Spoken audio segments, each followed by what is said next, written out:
Who were Shudras? How did they become untouchables?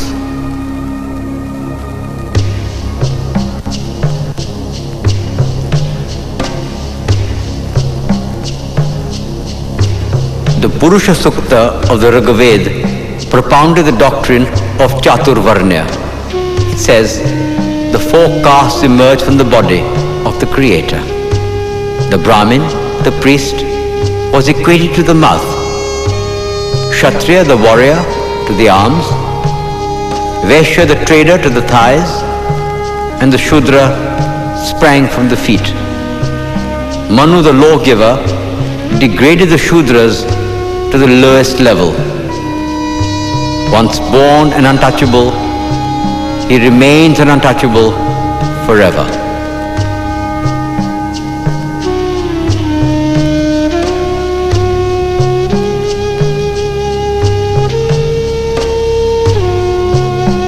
Obliged to carry dead animals and eat carrion, not allowed to use public streets, untouchables lived in a state of permanent segregation.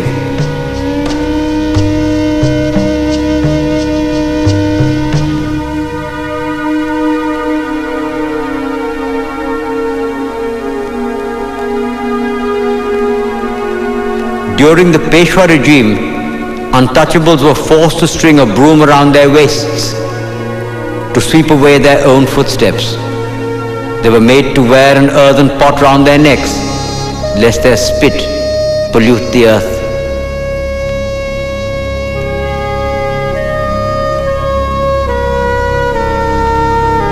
It was a bondage worse than the slavery of the Roman Empire, more cruel than what was perpetrated against American Negroes and German Jews. How long will this go on?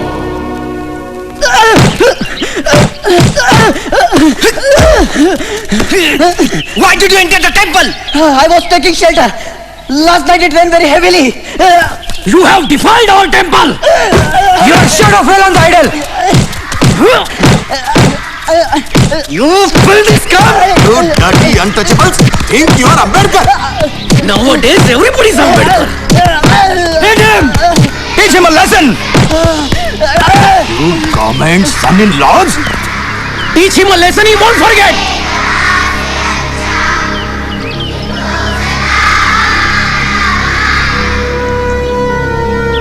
Gautam Mohan का बदला लेके रहेंगे। दलित एकता जिंदाबाद। दलित एकता जिंदाबाद। गौतम मोहन का बदला लेके रहेंगे। गौतम मोहन का बदला लेके रहेंगे। गौतम मोहन का बदला लेके रहेंगे। दलित एकता जिंदाबाद। दलित एकता गौतम मोहन का बदला लेके रहेंगे। गौतम मोहन का बदला Public order! जिंदाबाद। I declare your assembly as unlawful assembly! I order you to disperse! Gautam Mohan का I order you to disperse!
Young man, you are the only one who's always here before me and always the last one to leave.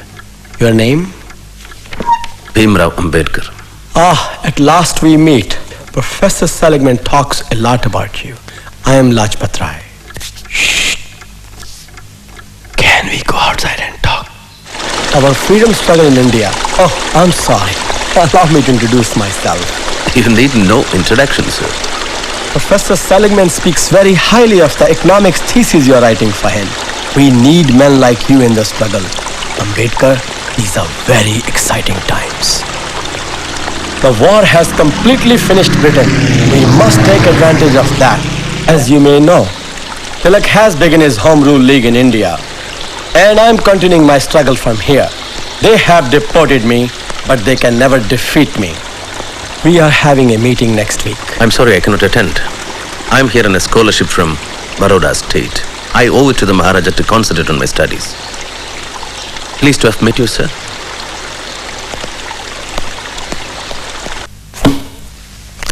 You've often heard me say that the purpose of knowledge is not just to understand the world, but to change it. Yes? Take my example.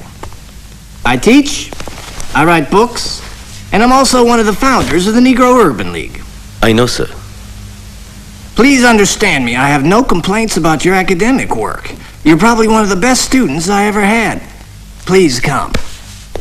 I'm disappointed, Ambedkar. I'm disappointed that you choose not to involve yourself in your country's political struggle for freedom. I'm in America to study, not to join Mr. Lajpat Rai's Home Rule League, if that is what you are referring to. I know what my responsibilities are.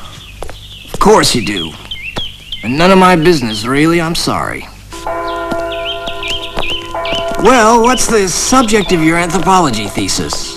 Castes in India, their mechanism, genesis and development. When do you present your paper? Next Tuesday. Well, good luck to you. Thank you, sir. Couldn't sleep last night thinking about what you told me. I just don't get it. It's so unreal. They literally won't touch you. That's the least of it. At least you have the We freedom. got no freedom. What are you talking about? Hey! Quit your jabbering. We got a restaurant to open in 2 hours. Get to work. Quick, quick! At least you have the 14th Amendment. Fat lot of good it's done us. Think about it. You're from India and you can go to Columbia University. I'm an American. I can't be a student there. I can be smart, talented. But hey, let's just keep that 14th Amendment stuff in the Constitution. Because in the real world, black is black and white is white. And never the twain shall meet. You read Rudyard Kipling? Think you're the only one who reads books? You black bitch! What's I'll up? teach I you. want you to Keep your hands to yourself, huh? Take I that. didn't do anything. Dirty nigger. Keep your hands to yourself. Please, I have touched you touching a white woman. I'll kill you. I didn't You touch hear the me? girl. You Stop. dirty nigger. Stop. You take that. I'll teach Leave you a me lesson. alone. I'll kill you. You hear me? You Please black son stop, of a for bitch. God's sake. Now get the hell out of here. Dirty nigger. Manu says, the only occupation the Lord prescribed to the low castes is to meekly serve the other three castes. No collection of wealth must be made by the low castes, even though they are able to do so. For a low caste man who has acquired wealth gives pain to the other castes. Shamu, give it to her and take the money.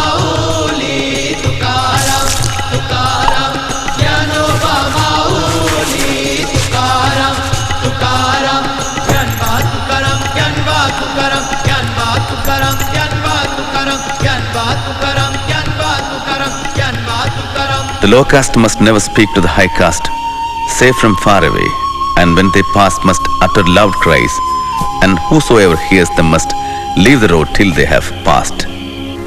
Who wants your wretched money? Go away, go! This boy thinks that just because his father was Subedar Major, you will cut his hair. Army or no army, Mahar is a Mahar. But you are cutting a buffalo's hair. So, you are worse than buffaloes, donkeys and dogs. The high caste must never read the Veda in the presence of low castes. If the low castes hear the Veda, their ears should be filled with molten lead. If they utter the Veda, their tongues should be cut off.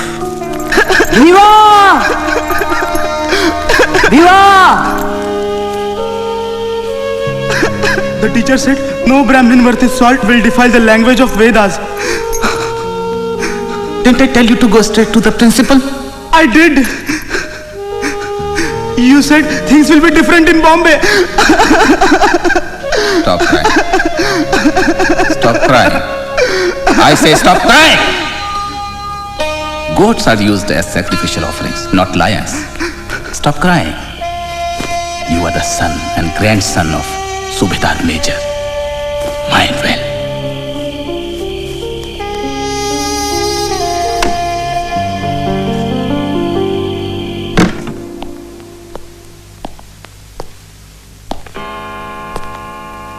Before I start reading my paper, I should thank Professor Golden Visor. Thank you, sir. Castes in India. The average Hindu, and I may add the average American, is always in ecstasy whenever he speaks about the Indian village. Since many believe this idealistic view, it would be better to present a more realistic picture of village society. The Indian village is not a single social unit. The two major divisions are between the touchables and the untouchables. The touchables occupy the position of a ruling race, while the untouchables occupy the position of a subject race of slaves. These positions are fixed at birth. There is no escape. Can caste be said to exist amongst non-Hindus? Yes. The Hindus have spread their poison to the rest. Caste has penetrated the fabric of Indian society. What caste are you? Mahar. Now, if you can get back the paper at hand. To Ambedkar's grand success! Grand success! Double MA! PhD! All in 3 years! While we donkeys are still struggling with a BA! Hey, Professor Seligman's here.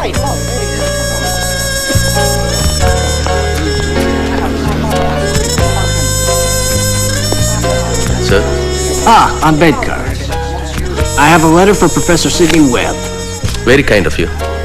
Where's your class? I don't drink, sir. Oh, such a nice boy. I want to hear from you after you finish your thesis. I'm writing the preface, don't you forget. Don't ask any of those London chaps.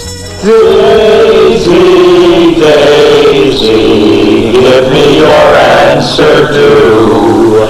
I am crazy over the love of you. Lajpat Rai might not understand you, but I think I do. Your struggle has been much, much harder than his.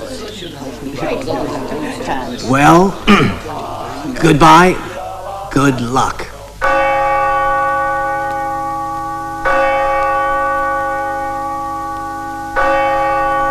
Brothers and sisters, we are honored to have with us today a friend of Brother Steve Brown, a young man from India. His people, Steve tells me, have been struggling under a terrible yoke. They have been enslaved like us for countless generations. They have been oppressed, humiliated, and treated like animals. The oppressors don't touch them and call them untouchables. They are condemned to live impure and die impure, a permanent hereditary stain which nothing can cleanse. Let us pray for them. Lord, hold our brothers and sisters in India in the palm of your hand. Protect them and help them, Lord, as you hold and protect us. Be with this young man, Lord, as he leaves to pursue his studies in London.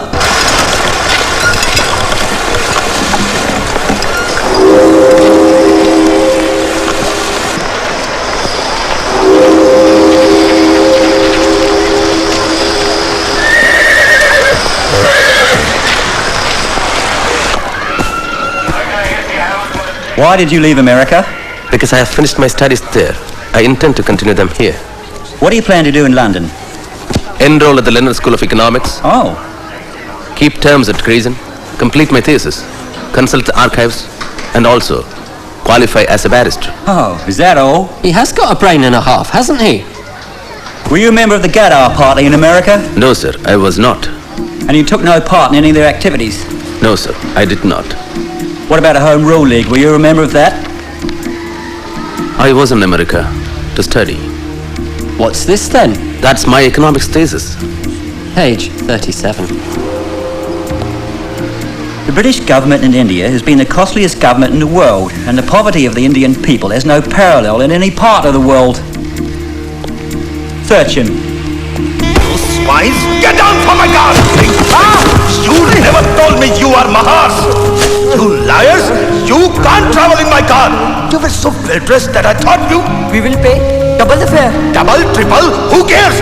Give me myself, pollute myself for money! We are thirsty. We want some water.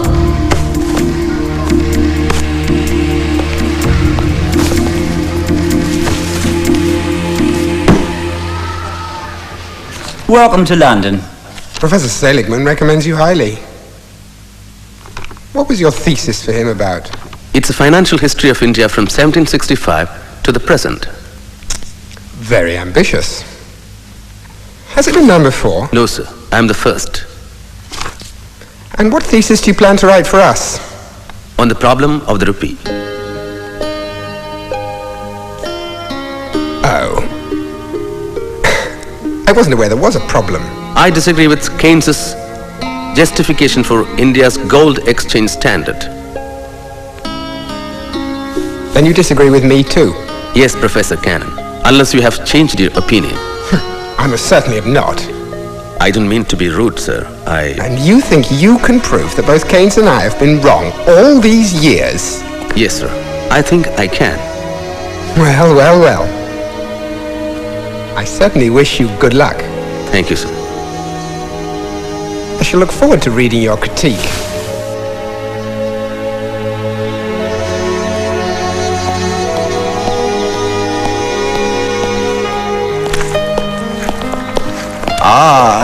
First man in.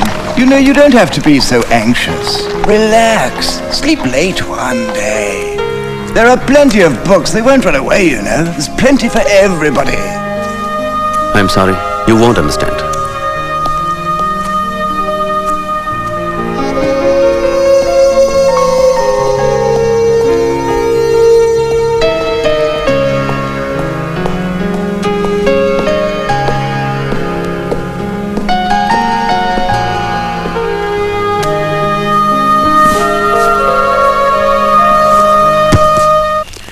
Good evening, Mr. Andrews.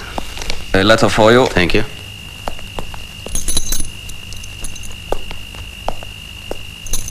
What about this week's bill? Tomorrow.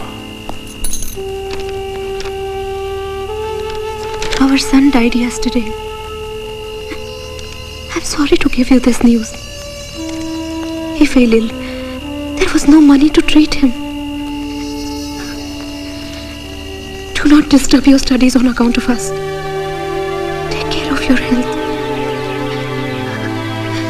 Everyone remembers you here.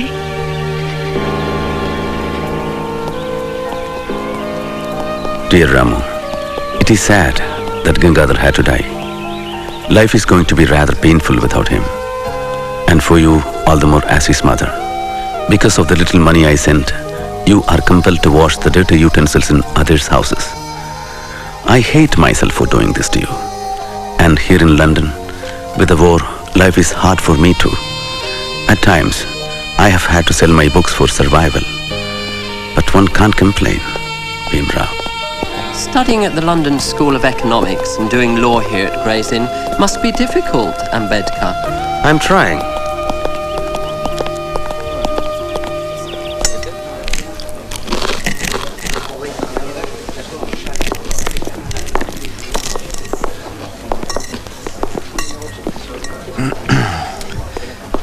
My friends here don't believe me, so perhaps you could enlighten them. isn't it true that Indians eat with their left hand because they wipe their posteriors with their right? Well? Is it true that the English bathe just once a week? Of course, this is just a rumor. I'm sure it can't possibly be true. My dear fellow, may I remind you that you are a guest in this country? I thank you for your kind hospitality.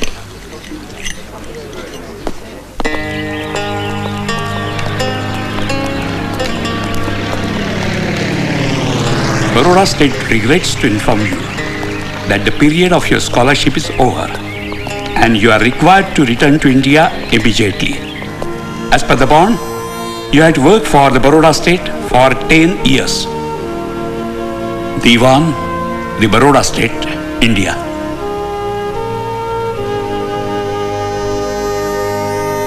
Is there no way you could persuade them to allow you a few more months? After all, it's so close to finishing. No, sir. Well, Ambedkar, all is not lost. I can grant you an extension for 4 years. If you return within that time, you can resume where you left off. I appreciate that, sir. Thank you. You think you'll be able to return? I don't know. I hope so. Biva, you made us so worried. Why? My ship was only a few hours late. We heard a bomb hit your ship. A bomb? But thank God, it was not your ship. We went to the ship's office. They told us your telegram was wrong. Only your luggage was on that ship. A bomb hit the ship with my luggage? Yes, we thought your ship had sunk. My books were on that ship. Forget about your books. What are you talking? At least you are alive. To India, Montague declares Association of Indians in the Administration. Ananda, you have some money? Home rule comes to India. Hey, you. Anna, are you still wrestling? Oh, yes. Namaste. Rama, Biva has come.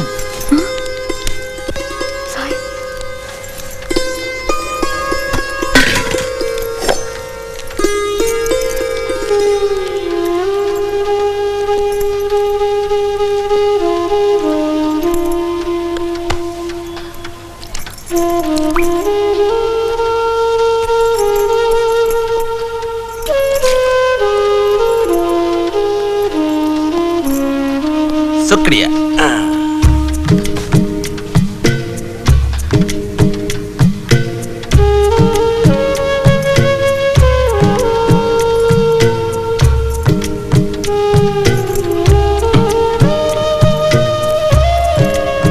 Bhimrao, what jewelry did you bring for Ramabai? When the jewel himself is here, what's need for jewelry? Right?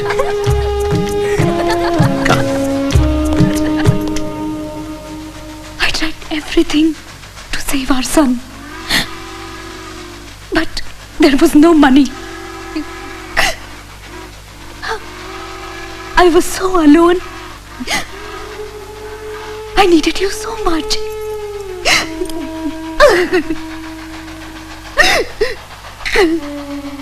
Every morsel of food I ate, I thought of you. Every Saturday I fasted for your safety. I know your hardships and loneliness.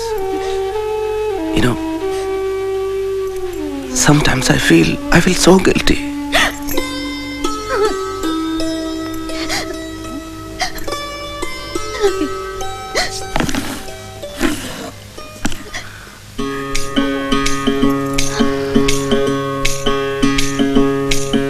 कबीरा कहे ये जग अंधा, कबीरा कहे ये जग अंधा।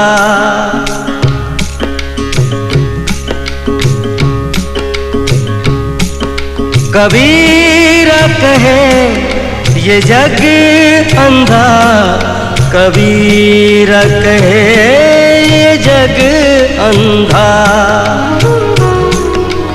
अंधी जैसी गाय बछड़ा था सो मर गया अंधी जैसी गाय, बछड़ा था सो मर गया झूठी चाम चटाए। कबीरा कहे ये जग अंधा, कबीरा कहे ये जग अंधा।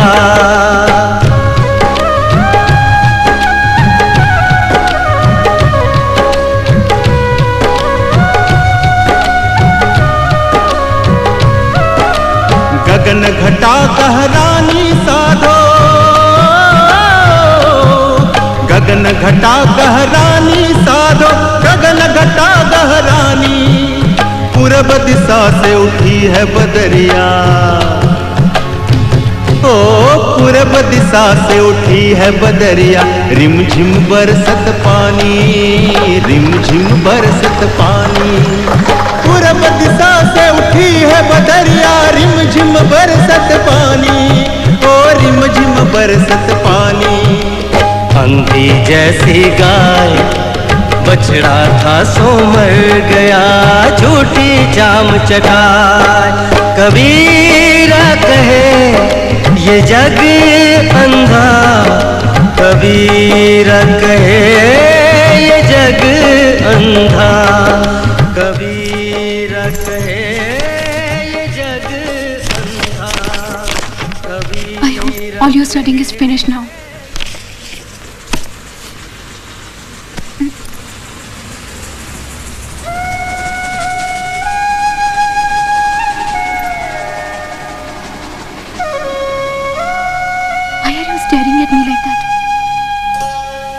तदेव लग्नं सुदिनं तदेव ताराबलं चन्द्रबलं तदेव विद्याबलं दैवबलं तदेव लक्ष्मीपते ते गृयुगं स्मरामि। Hurry up, you have to finish it before this fish market opens. Shubhmangal सावधान।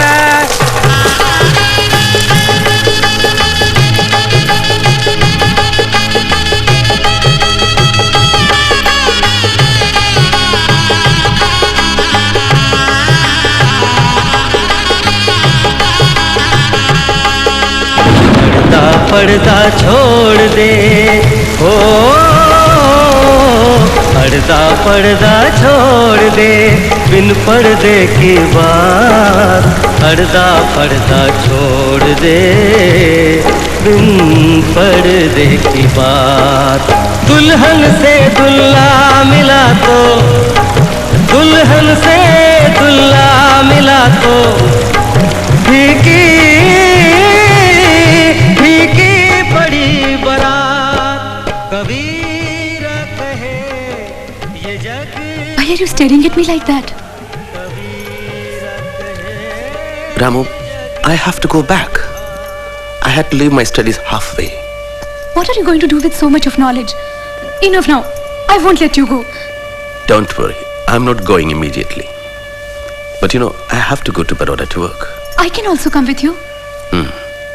Let me go first and find a place to live. Then I'll come and take Yeshwantan.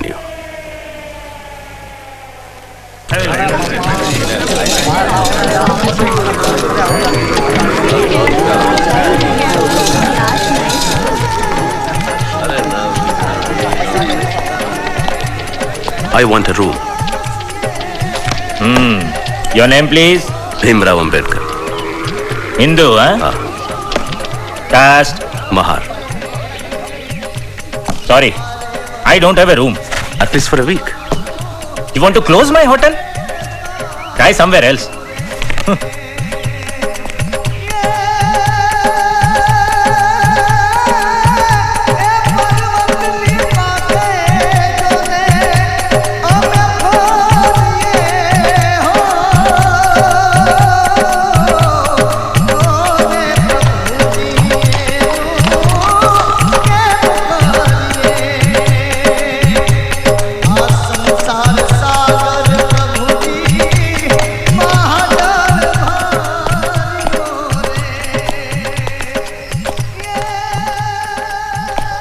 Roshan? Yes? Passenger?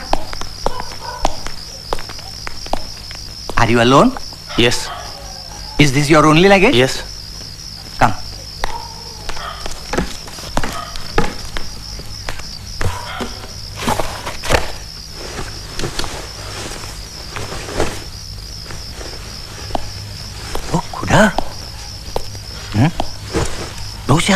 Roshan. He is not Parsi. He is not wearing Sudre Kusti. Who are you? You are not a Parsi. Yes, I am. Trying to fool us? All right. Show me your Sudre Kusti. Come on, show us. I'm Hindu. You can't stay here. This dharamsala is maintained by the community for the use of Parsis only. I see your difficulty. I can assume a Parsi name for the register. You will also gain something if I stay here. I leave as soon as I am sanctioned a house. I'm an officer in the accounts department of Baroda state. Oh. All right. You will have to pay 5 annas for the day, for boarding and lodging. And you will have to register under a Parsi name. Thank you.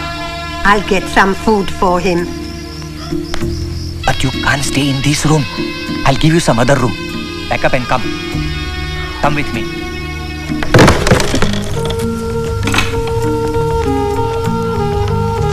Come. This is where you will have to stay. All right?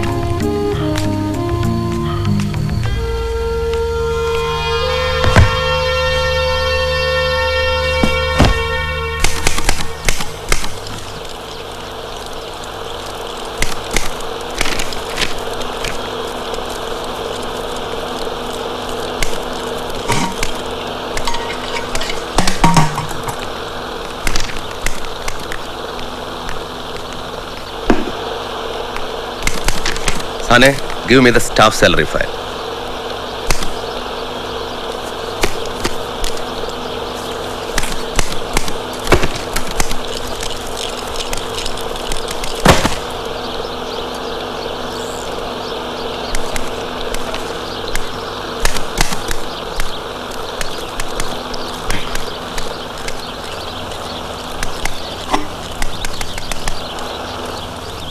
Will you fetch me a glass of water?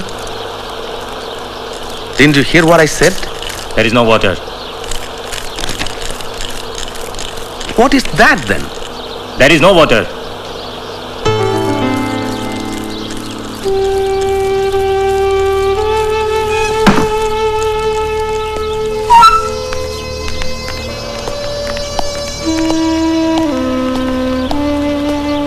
Look here.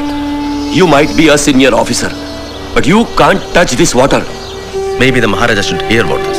Yes. Go and tell him. We are not scared. This is our religion. If the Maharaja wants you to drink water, let him bring it from his own palace. He is a Maharaja. He can do whatever he likes. He can employ dirty, untouchables like you. Yes, I remembered. But you know what happened? But I didn't get 3% marks in economics like you, Mr. Mukherjee.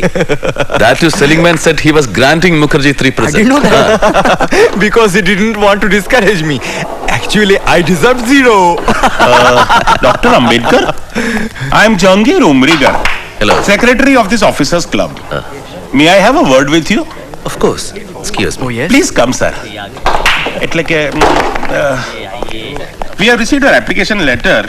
We will be pleased to admit you to this club, but only on the following conditions. You will have to sit at your own separate table. You can use your own cutlery, serviettes and crockery. And only one of our waiters, Makbul Ahmed, is willing to serve you.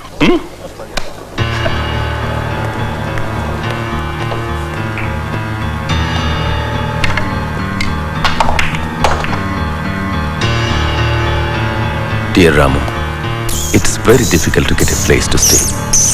Even Joshi and Mukherjee, my friends from Colombia, refused to help me. I remember how angry my father was when I decided to come to Baroda. You owe nothing to the Maharaja. Don't be dependent on the whims and fancies of a Maharaja. That too in Gujarat. Do you know how orthodox they are in Gujarat? But I have already accepted a job, father. What?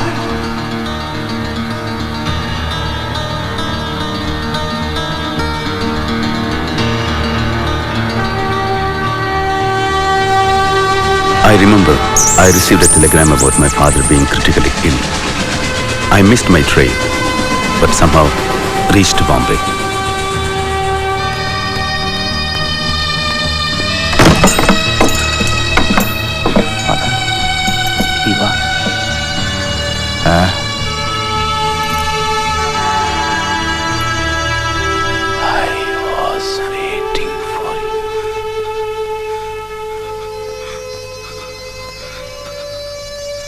God bless. Father?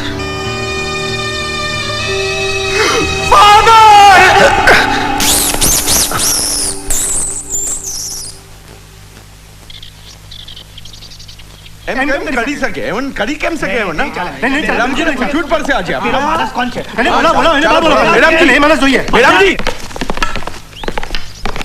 You son of a swine, you fraud, you liar. How dare you take a Parsi name? We know who you are. You are a Hindu and that too an untouchable. What do you mean by staying here? When do you intend to vacate? Please let me stay for just one more week. By that time, I would have found another. Nothing doing. You get out at once. You better pack off and get out by evening or else. If we find you here tonight, we are going to break your head. Understand?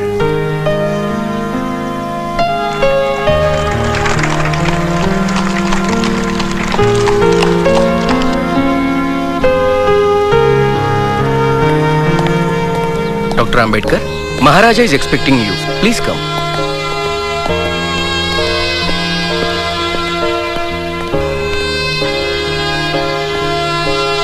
Ambedkar, come in, come in. I have been very proud of you, my boy. Very proud of you. I did cast in India. Excellent paper. Excellent. Thank you, Your Highness. Sit. So, what can I do for you? The Diwan indicated that you had a problem. Sir, I need a place to stay. Ambedkar, I understand your problem, but you must understand mine. I have to go slow. As it is, I have caused a revolution by employing you here. You cannot expect to blow up the entire mountain of caste in a day or two. These things take time. You must be patient.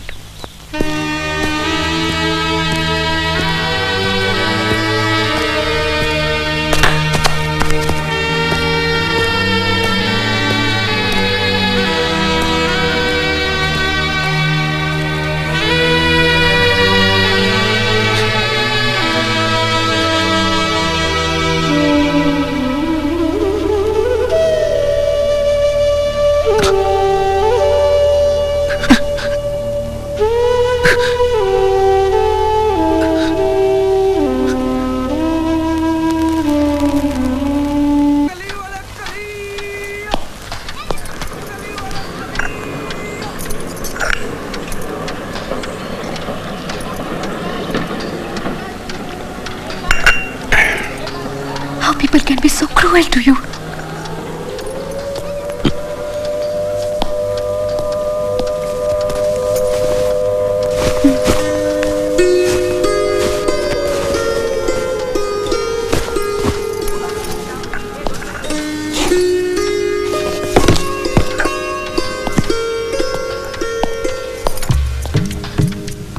What's all this, Ramo? This is the first day that you are going to sit in... Sitnam College. Sit in... Sitnam College. Sit in... Stam...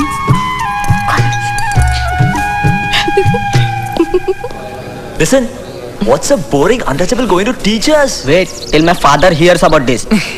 Think what this buffoon is going to speak in English.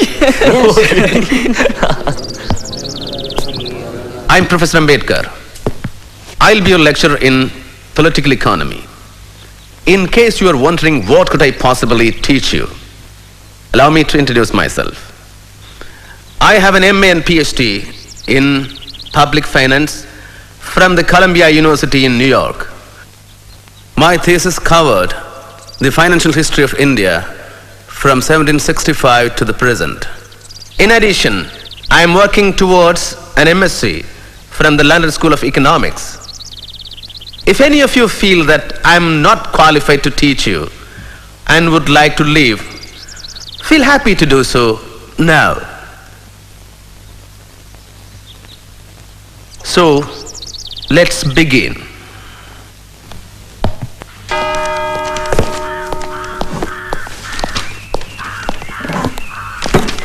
Dr. Ambedkar. Yes? I am Professor Trivedi. This water is reserved for the professorial staff. What do you think I am? Yes. We all know you are a lecturer, but here we are to tell you to bring your drinking water from home.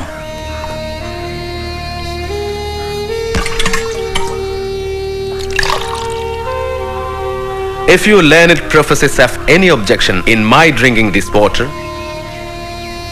I suggest you to bring water from your home.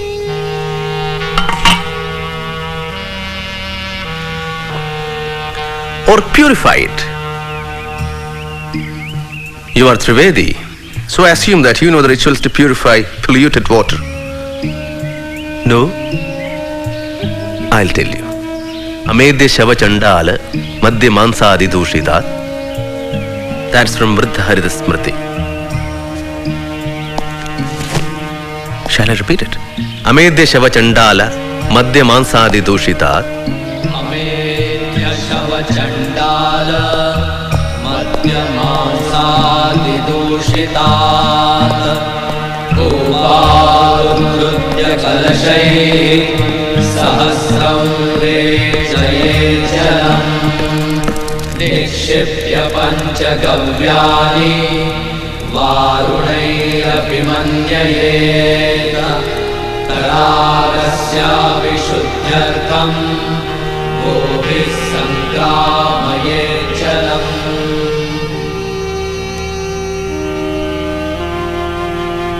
Home rule is as much the birthright of a Mahar as that of a Brahmin.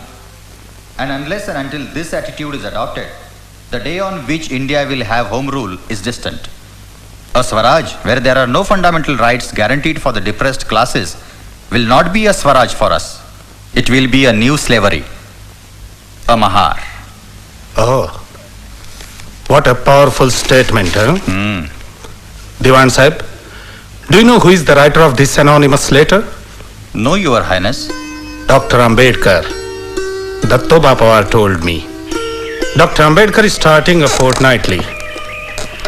And he needs some help. Yes, Your Highness. I agree that with uncompromising courage you are trying to eradicate the evil practices created by this caste system and to help liberate the lower classes from the unjust dominance of Brahmins and the priesthood. But still, let us not hurry in this case. No, Diwan Sahib, no. We must encourage Dr. Ambedkar in every possible way. Yes, we will help him to start his fortnightly.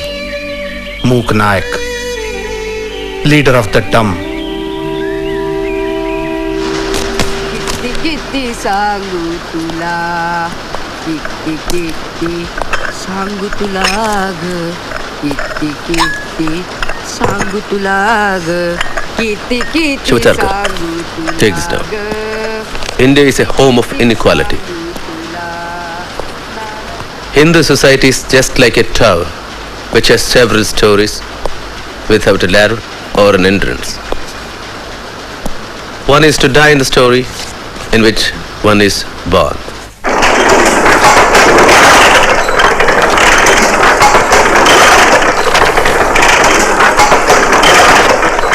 So friends, this Mangaon conference has convinced me that you have found your savior in Ambedkar. I am confident that he will break your shackles. Not only that, a time will come when, so whispers my conscience, Ambedkar will shine as a front rank leader of all India fame.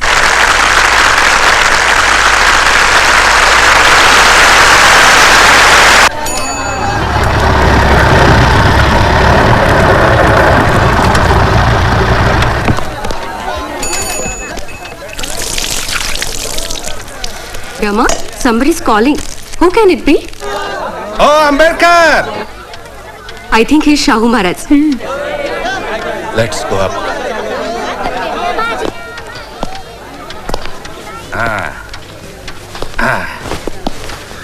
Maharaj, please sit. Ambedkar.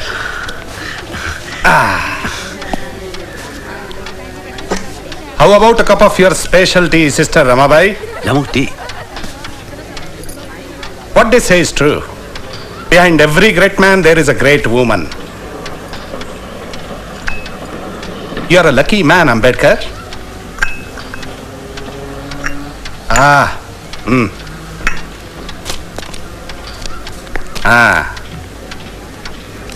I have a contribution for your London studies. Open it. Thank you, sir. Wonderful. So, come on. Let's go to Mooknayak office.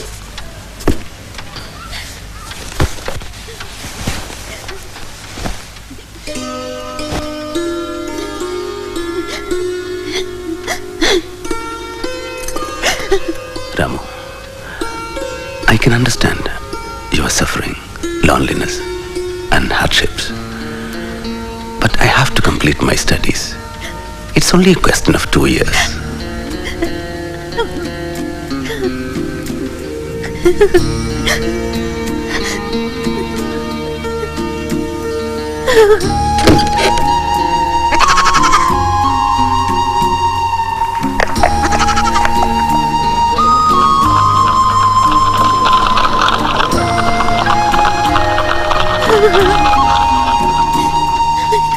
What did you think of the defense? Well, well.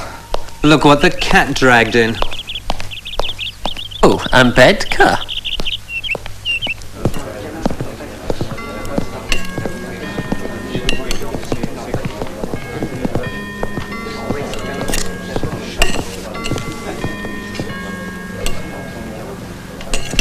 We're all out of chicken. We just served the last piece. Cabbage and gravy is all is left.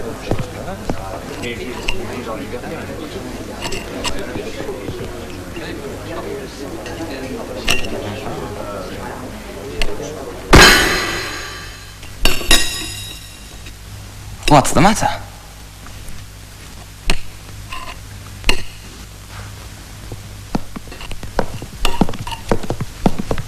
Robert. I see you have my piece of chicken. Well, aren't you lucky? My father says in India, Indians and dogs eat outside.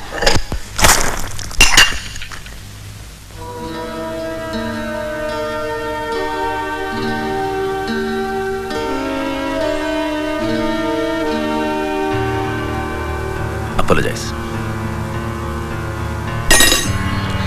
Apologize.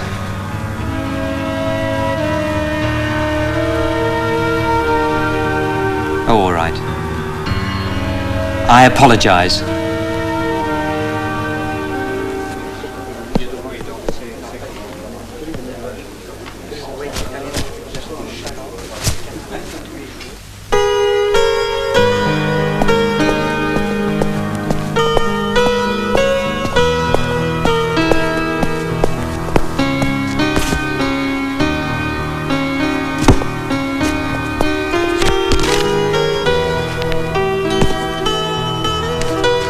You drop this. Thank you.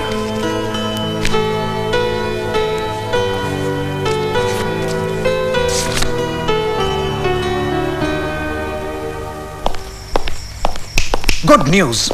Wonderful. Didn't you hear? Prince of Wales's visit to Bombay? No. What about it? Down shutters everywhere. Black flags. Gandhiji made a huge bonfire of British cloth. There are other things Gandhiji should be burning. Like what? Asnodkar, there are 50 million untouchables in India with no civic, legal, political or moral rights. But you see, the British have to leave first. Everything else will follow. Yesterday, you boys had your lights burning till 9:30. I can't afford to have you lit up all night like Piccadilly Circus. You've got 10 minutes till 9 o'clock and then lights out.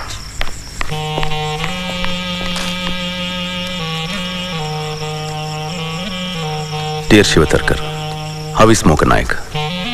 Life here is very difficult. My landlady is a very harsh and terrible woman. I have to make do with the frugal breakfast, which is also my lunch.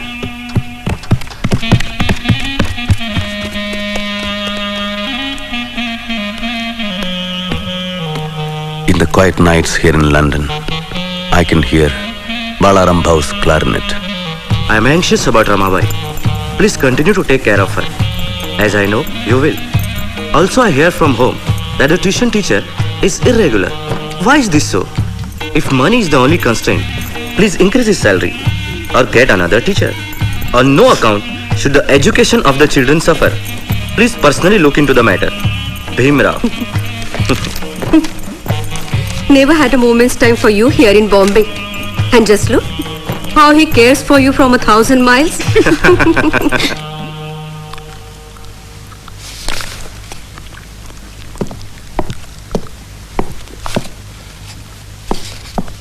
Excuse me, you can eat here.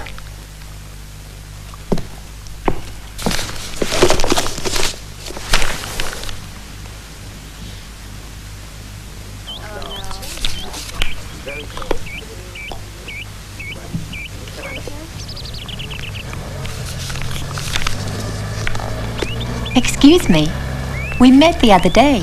We did? You know, you dropped a paper, and I picked it up. Ah, yes. Fanny Fitzgerald. Bhimrao Ambedkar. Pleasure to meet you. You work harder than anyone I've ever seen. I have very little time and much to do. I wonder if I could be of any help to you. I work in the House of Commons. And, well, I have access to a lot of references. Why don't we have a cup of coffee? And you can tell me exactly what you're working on.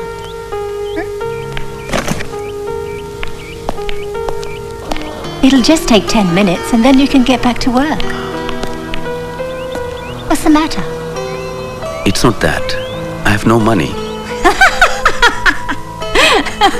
My treat. Oh, come on. It won't bankrupt me, I promise. Good evening, Ambedkar. Good evening.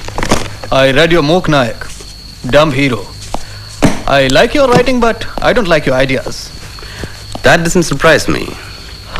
By the way, you know, Shah Maharaj is dead.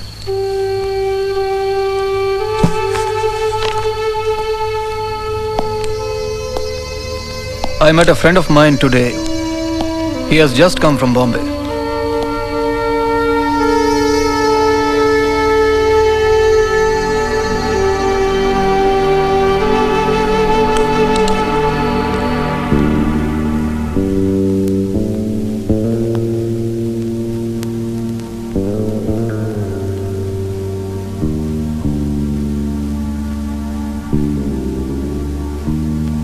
For as in Adam, all men die.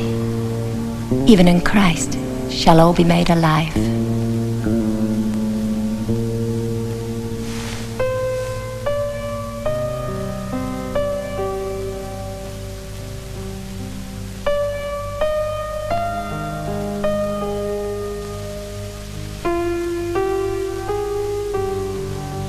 When my husband died,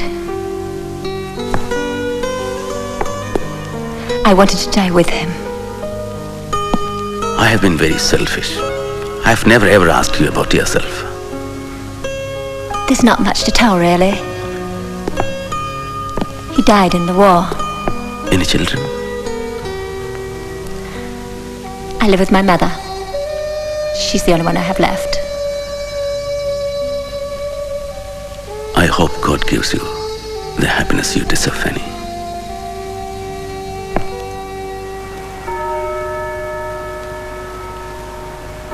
Bhimrao Ramji Ambedkar.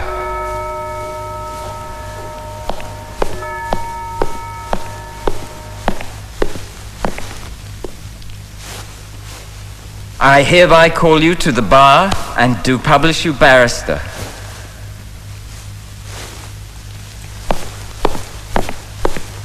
A toast to the new lawyer. May he fight the good fight with courage and lots of success. May God bless my friends and keep them away from all harm. Beam, I have a gift for you. It's a Bible. A Bible? I'm going to write a book on the Bible, and I'll dedicate it to you. Why, thank you. Ambedkar, I expect you thought I called you in to congratulate you on your thesis. I'm sorry to disappoint you, but you're going to have to rewrite it. We have no quarrel with your conclusions, you understand. I personally think that they're wrong, as do the examiners. However, we would never ask anybody to alter their thinking just to suit ours. So you may keep the same conclusions, Ambedkar. But what does need to change is the tone of the piece, your language. This is an economics thesis, not an exercise in empire bashing.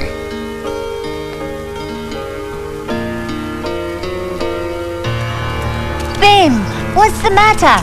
Didn't they love it? They hated it. I have to rewrite it. I don't believe that. Why? My language offended them. I just called a spade a spade. I didn't invent imperialism, they did. Oh, Bim, what are you going to do now? Rewrite. Paper! Paper! Paper! Paper! Paper! Paper!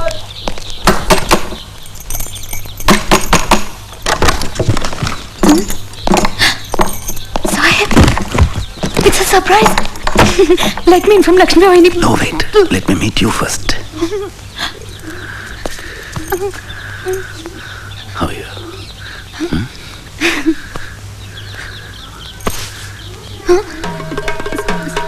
Sahib! Ambe la la lo maya la la lo. Ambe la la lo maya la la lo. Ye puta kundar bandi la la la lo. Puta kundar bandi la la la lo. Ude ude ude. Unta khai zogai gundra yege. Bandi la gundra yege. Yangai tu kai gundra yege. Bandi la gundra yege. Bhai Jaganpati gundra ya ho. Bandi la gundra ya ho. Surle surle gundra ya ho.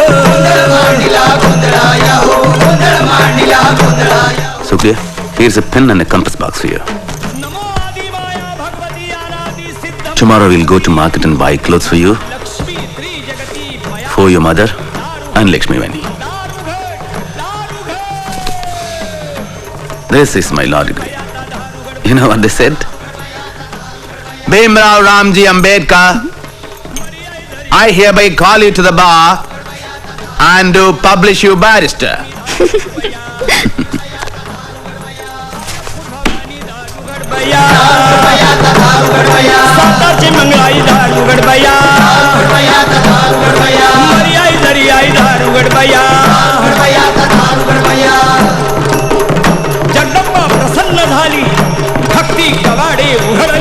Why don't you wake yourselves up? My heart breaks to see the pitiable sight of your sad faces and hear your sad voices. You have been groaning from time immemorial, and yet you are not ashamed to hug your helplessness as an inevitability. Why did you not perish in the prenatal stage instead? Wake up. Wake up! Why do you worsen and sadden the picture of the sorrows, poverty, slavery and burdens of the world? With your deplorable, despicable and detestable, miserable life, you had better die and relive this world if you cannot rise to a new life, or you cannot rejuvenate yourselves. Wake up. As a matter of fact, it is your birthright to get food, shelter and clothing in this land in equal proportion with every individual, high or low. If you believe in living a respectable life, you believe in self-help, which is the best help. From the presidential chair of the Indian National Congress, Maulana Muhammad Ali referred to a suggestion to divide the untouchables equally between Hindus and Muslims. How dare he speak like that? Are we to tolerate this? Are we to be treated like slaves? How can we trust the Congress after this? Gandhi, the great social reformer, was in prison when this was said, and he remained silent. Do we need such saviors who care more about appeasing the conservative Muslims in their demand for Khilafat? I say no. I propose we establish a central institution for removing our difficulties and for placing our grievances before the government. I propose we call our organization the Bahishkrit Kulkarni Sabha.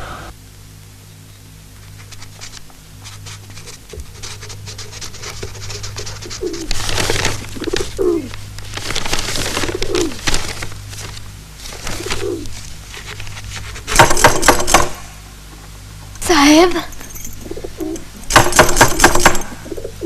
Sahib? Sahib? Sahib? What do you want? Can I have some peace in this house? You've locked yourself since morning. You didn't eat anything. I'm not going to die if I don't eat. You go and eat. Please leave me alone for a while.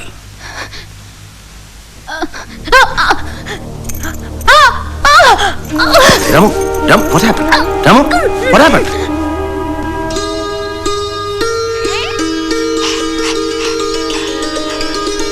Dear Datoba, our son Rajrathan has brought joy to my hectic life.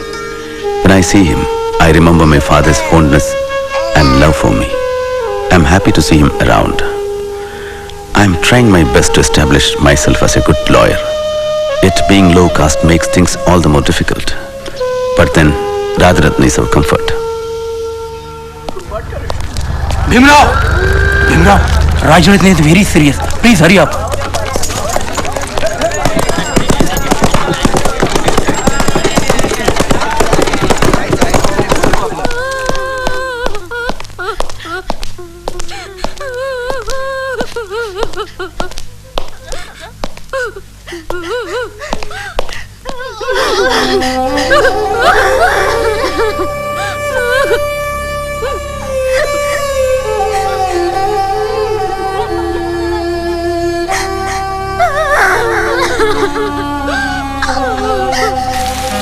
But, dear Datoba, the ill-omened day came and Rajrathan had to die. And now that we have buried the fourth of our auspicious and sprightly children, all the salt from our life is gone. Tell me, Datoba, why is destiny so cruel? Why did Rajrathan have to die? Why? I, Bhimrao Ramji Ambedkar, having been nominated a member of the Bombay Legislative Council,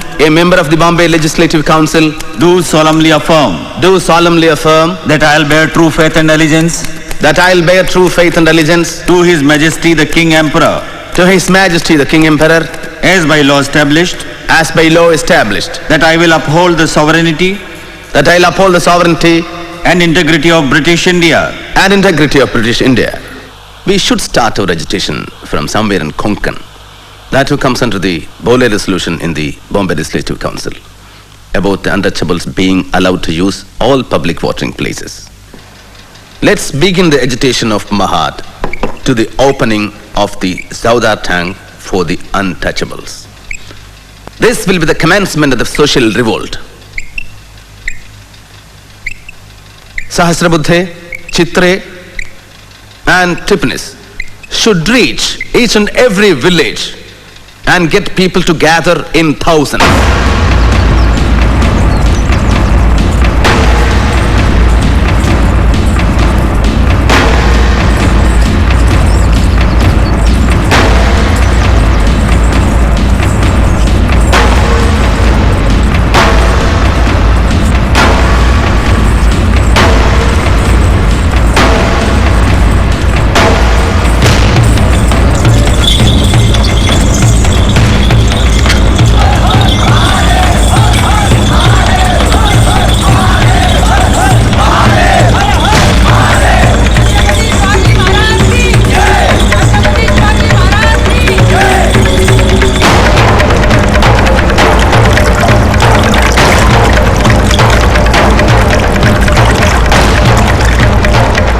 Finally, they have hired a tamasha theatre for the conference.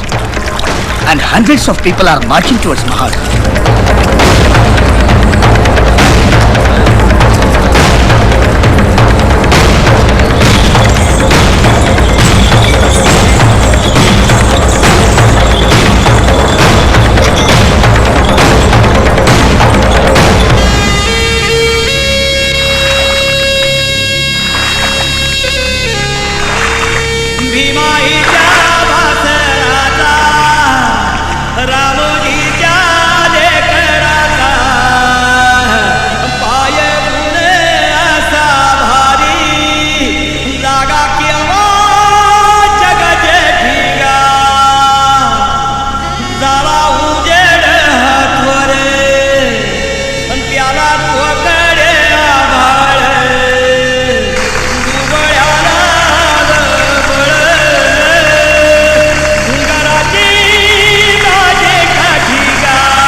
brothers and sisters, I am very thankful to you for giving me the honor of the presidentship of this conference.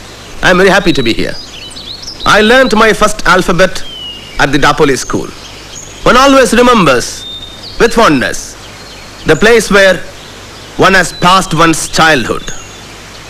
But I am very sad too, for we go on bearing injustice. My advice to you is, let us throw away the dirty lifestyle imposed upon us by high caste Hindus who condemned us to live in this hell. So, educate, agitate, and organize. Have faith in yourself and learn to be clean. I therefore ask you to take a solemn vow to renounce eating carrion and thrown out crumbs. Educate your children, inculcating in them the idea that they are destined to be great. For ours is not a battle for wealth and power. It's a battle for freedom and self-respect. And with justice on our side, I do not see how we can lose the battle.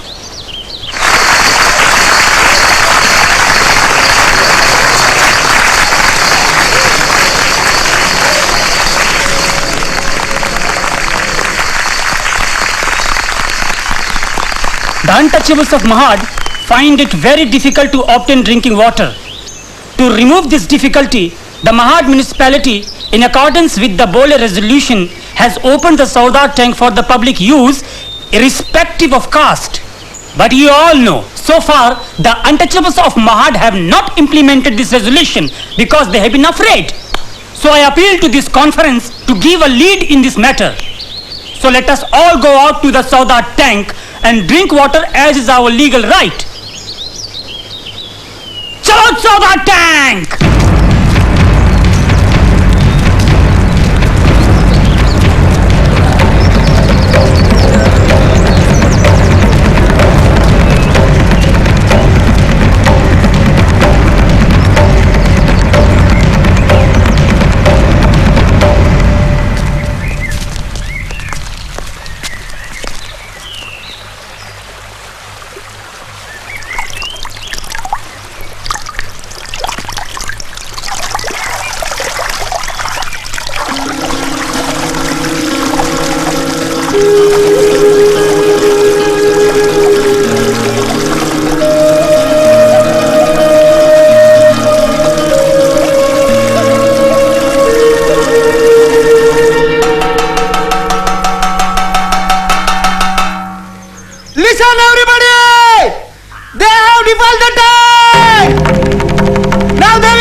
Doctor Sahab, riots! Riots? Yes, they are armed with lathis and they are brutally beating our people. It's chaos, confusion. Doctor Sahab, please stop them.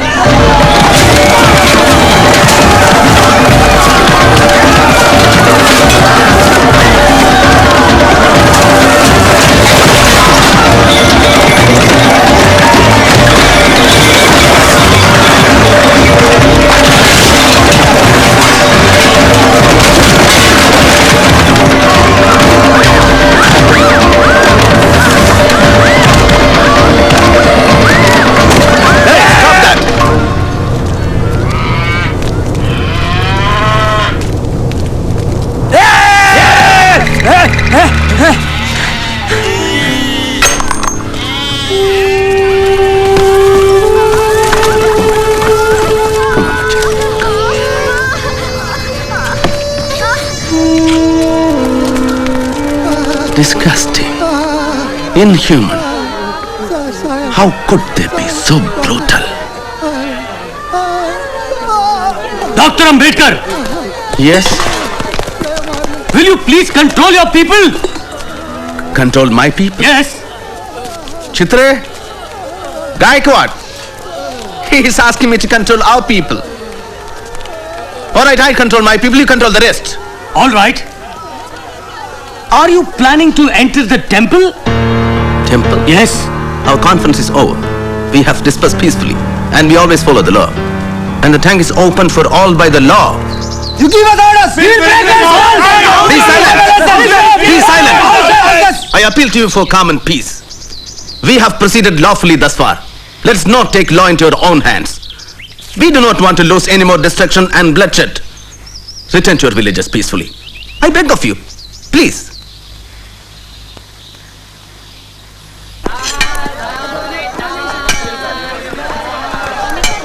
He has not slept. He has not eaten. He has fallen sick worrying about you. Don't you care anything about your family? I know what I'm doing. Then why do you risk your life like this? Hey, Bhiva! Listen to me, I am your elder brother. You have to listen to me. Tell me, who was the one who supported your family when you were studying? Hey, when you did not have a single paisa with you? Tell me, who was that? Hey! Nothing in this house belongs to you. Nothing. Even the cooking utensils. Everything was bought with my money. Do you understand? Then take them and leave. All right. I'll take them. I'll take everything. Mauji? Mauji? Let him go to hell. Let him go to hell.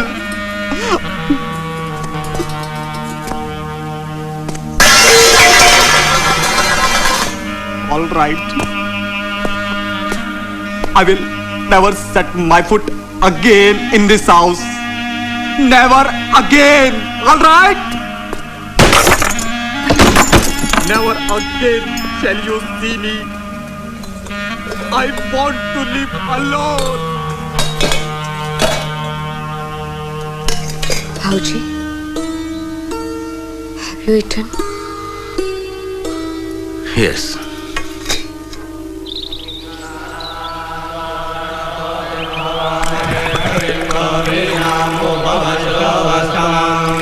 ज्येष्ठराजं ब्रह्मणां ब्रह्मणस्पदान शृण्वन्नोतिभिश्रीदशादनाम् ॐ तत्सवितुर्वरेण्यं भर्गो देवस्य धीमहि धियो यो न प्रचोदयात् ॐ गन्धद्वारान् नित्यपुरुषान् गरीबीन् ईश्वरीं सर्वभूतानां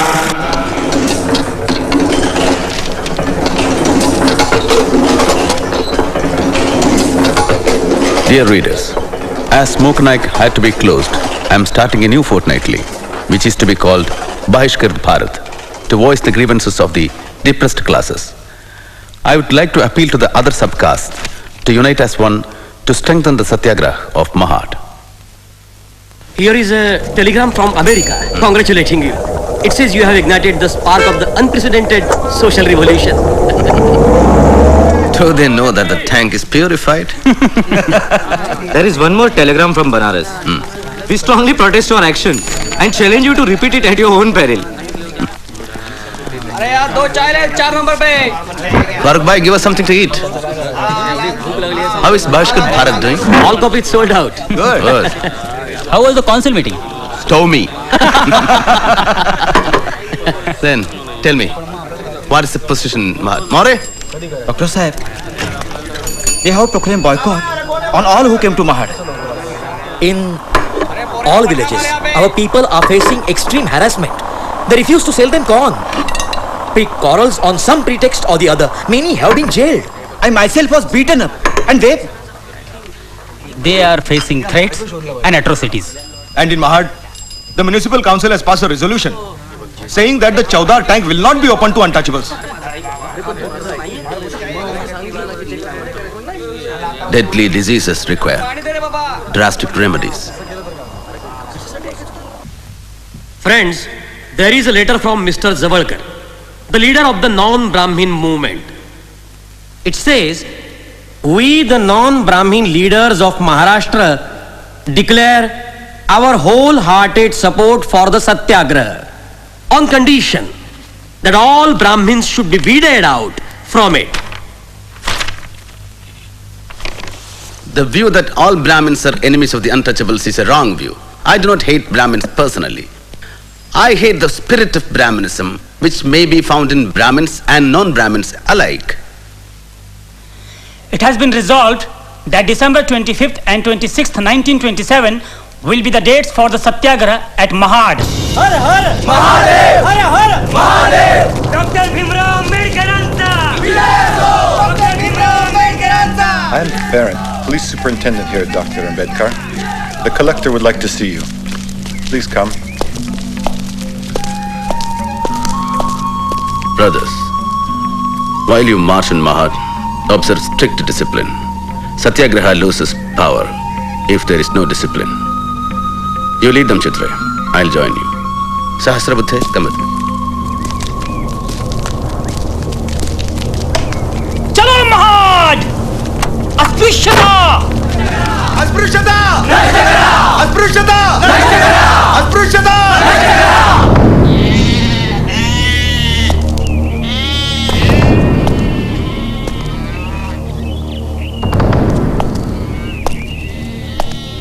I do not want anyone near the tank. All right? Good. You must understand my problem. The high castes have gone to court, claiming the tank is private property, and the civil court has granted them a stay order. Mr. Hood, you know as well as I do that this is a completely fraudulent claim. But you know that it is up to the courts to decide whether or not they are justified. But the whole purpose of the Satyagraha was to drink water from the tank.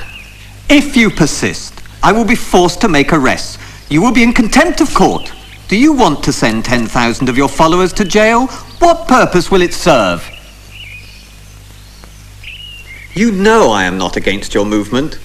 I have resisted pressure to issue an order prohibiting the assembly of 5 or more persons. Thank you. We are grateful. Will you give me the opportunity to speak to your conference? Just for a few minutes, before you proceed to the tank. That will be possible. We must take your leave now. They'll be waiting for us to begin. This conference that has been called to inaugurate an era of equality in India has no parallel in Indian history. I can only compare this to a meeting held in France in 1789 that ushered the French Revolution. Our conference is the beginning of such a social revolution in India. We are here to declare a war. Our goal is not only the abolition of untouchability, but a war against the caste system itself. We will not be immortalized by drinking water from the tank, but this, our action, will prove that we are also human beings. We must establish the principle that status in India shall not be determined by birth, but by merit alone. We must rearrange Indian society on the principles of a casteless, classless society. We must adopt the principle that all men are born equal and die equal.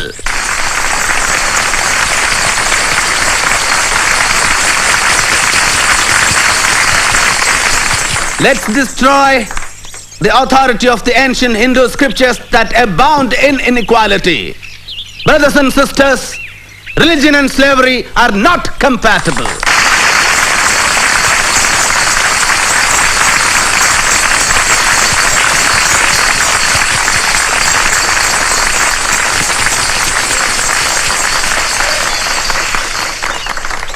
Brothers and sisters, even though I am a Brahmin by birth, I condemn outright the doctrines of the Manusmriti. It is a symbol, not of religion, but of inequality, cruelty, and injustice.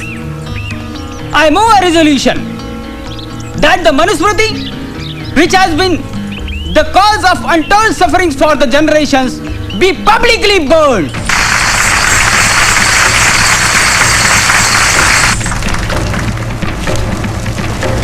क्षुद्रतु कार्ये दास्यं कृतभकृतमेव वा दास्यायौ हि सृष्टोऽसौ ब्राह्मण्यास्य स्वयंभुव वैश्य शूद्रो प्रयत्नेन स्वानि कर्माणि कारयेत् सौ हि चितो स्वकर्मभ्य क्षोभयेतामिदं जगत् न स्वामिना निसृष्टोऽपि शूद्रा दास्याद् विमुच्यते निसर्गजं हिततस्य कस्तस्मात् दपोहति.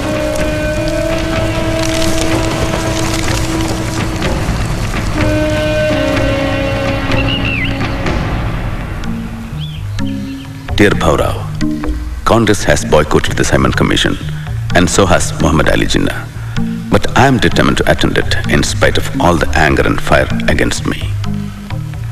During this crisis, I miss Balaram Bhau. He would have supported me had he been alive. After giving my classes in the law college, I'll be going to Pune. There I have to meet the Simon Commission tomorrow. Sahib, take care. Markebo was telling me that your enemies are... Rama, you still have a fever. Don't forget to take your medicines. I'll take care of myself. So you are particularly anxious to get appointments in the public service? Yes, decidedly. Why is that so?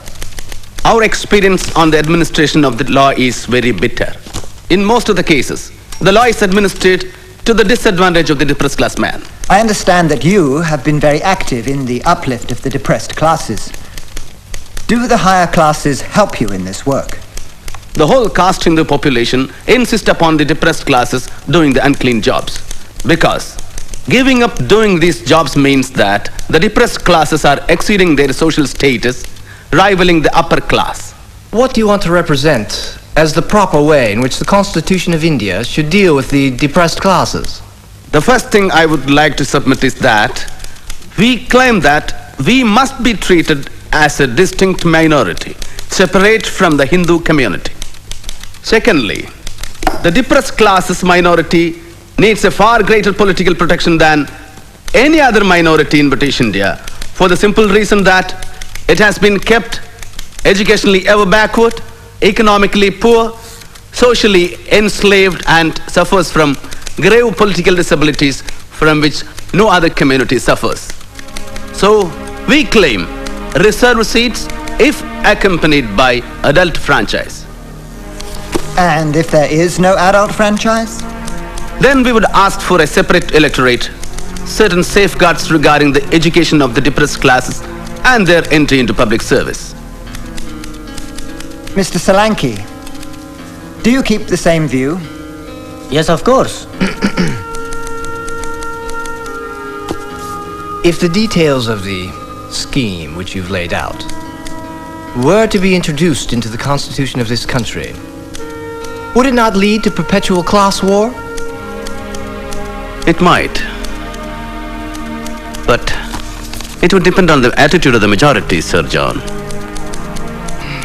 Therefore, you would not, as a sagacious statesman. I do contemplate and I do desire the time when India shall be one. And I believe that a time will come when all these things will not be necessary. But again, it would depend upon the attitude of the majority towards the minority. How many members of the depressed classes practice at the bar? I am the only one. Any more questions, gentlemen?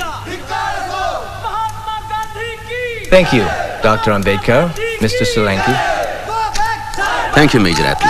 Simon! Simon! Go back! Go back! ब्रिटिशांचे हस्तक Ambedkar Ambedkar ब्रिटिशांचे हस्तक Ambedkar Ambedkar आंबेडकरांचं धिक्कार असो आंबेडकरांचं धिक्कार असो Sahib, don't you think that those who are clamoring for the independence of the country have inconsistent attitude? Yes, of course. They raised violent protest against the insulting treatment meted out to Indians in South Africa and to Indian students in Britain. And at the same time, denying human rights to their own countrymen and co-religionists in India. I find this attitude inconsistent, selfish and shameless. Which is why my editorial says that we must act in a forcible way so as to let the caste Hindus know that to observe untouchability is a risk as dangerous as bearing live coals on their tongues.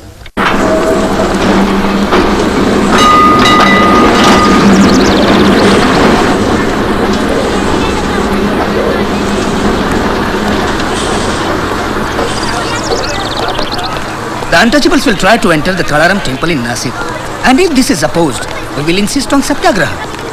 Naik, the political rights of the untouchables are more important than the temple entry. We just want you to lead the movement. We will take all the responsibilities. All right, Pawar. Then send a notice to the trustees of the Kalaram temple about the Satyagraha. Om Gananandva Ganapatim Havamahe Kavim Kavinamupavishravastavam Jethtarajam Brahmanam Brahmanaspata Anashunvanno Devisvirajano Swa.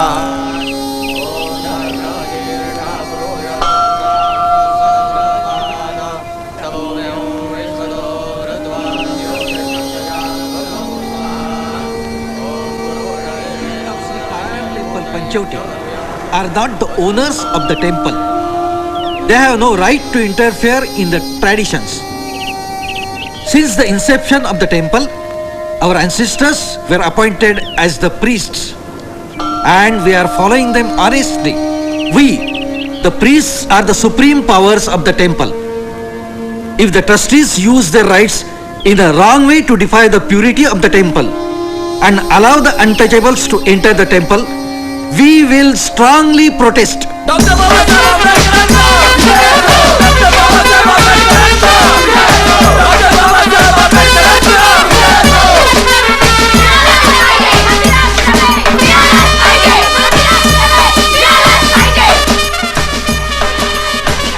Hurry up. Hurry up. Close all the doors now. मंदिरात प्रवेश! मंदिरात प्रवेश! Doctor Babasaheb आंबेडकरांचा! आदिनमन बाबासाहेब आंबेडकराला आवाच्या कुलदैवताला आणि मग महात्मा ज्योतिबा फुल्याला आणि तसंच छत्रपती श्री शाहू राजाला.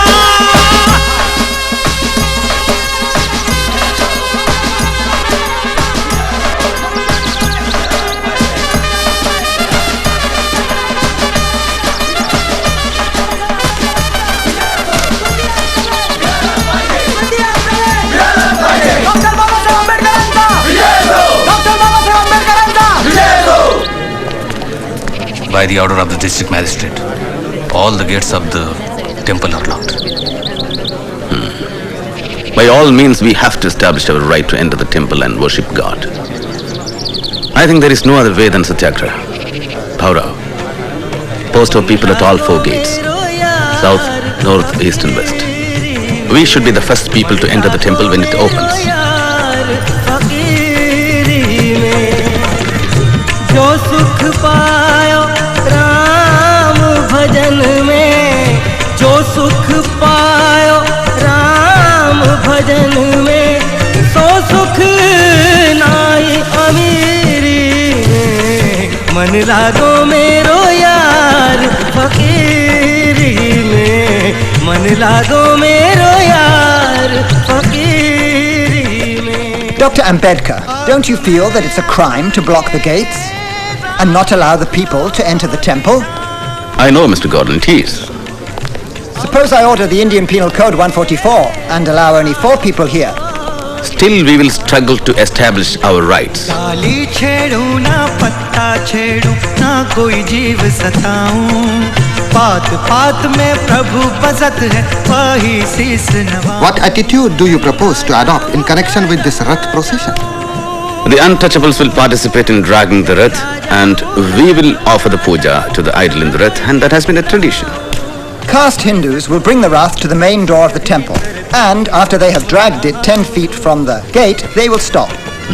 And your people can join by holding the rope fastened to the Rath. Is that agreeable to you?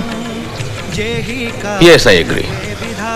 और क्या रंग चढ़ाऊं कहत Kabir सुलो. We have to find 50 men to pull the Rath. How do we choose 50 out of 5,000? Choose the hefty and able-bodied.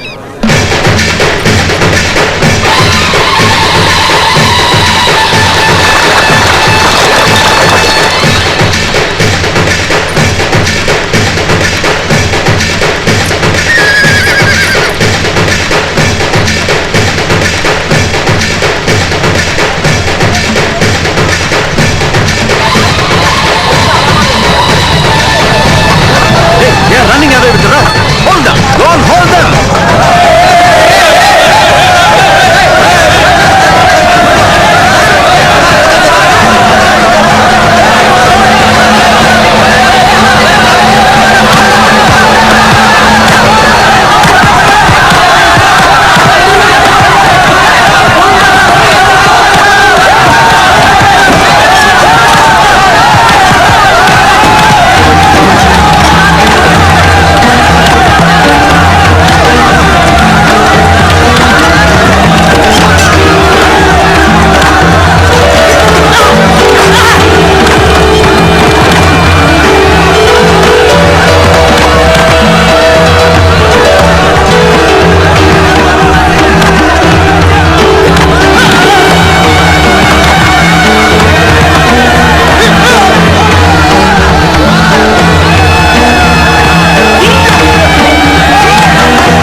Hold him.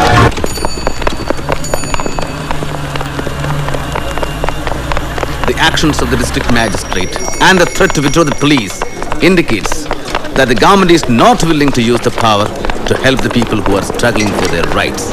Such a government is no good for anybody. I don't agree with the findings of the magistrate of Nasik. I have already written to the governor about our version of the story, which is true. Dr. Ambedkar? Yes? From the Viceroy. Thank you.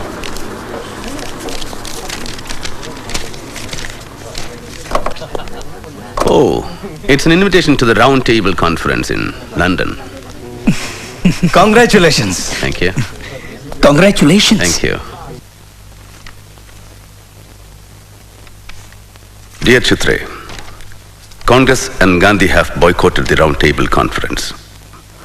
Congressmen hate and curse those who are going to attend it. I will demand what is rightful for my people, and I will certainly uphold the demand for Swaraj. Selection of the representatives of the committee and Prime Minister's intervention. Mr. Chairman and respected delegates of the Round Table Conference, my colleague Rao Bahadur Srinivasan and I have the honor to place before you the point of view of the depressed classes of India who represent 1/5 of the total population of British India. Our point of view is this: the British government in India should be replaced by a government of the people, by the people, and for the people. The depressed classes have traditionally welcomed the British as their deliverers from the tyranny and oppression of the Orthodox Hindus. Before the British, we could not enter the temple. Can we enter now? Before the British, we were denied entry into police and military forces. Is that career open to us now? Our wounds have remained as open sores. and they have not been righted, although 150 years of British rule have rolled away. The Hindus claim them only to deny them appropriate rights. The Mohammedans refuse to recognize their separate existence because they fear that their privilege may be curtailed by the admission of a new arrival. Depressed by the government, oppressed by the Hindus, and disregarded by the Muslims, we are left in a most intolerable position of utter helplessness to which I am sure there is no parallel.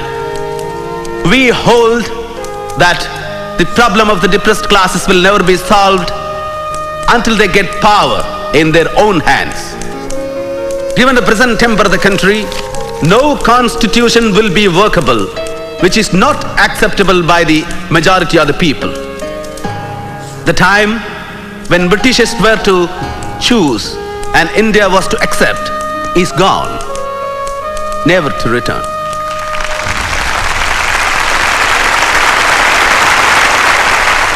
Dr. Ambedkar, the man of the hour.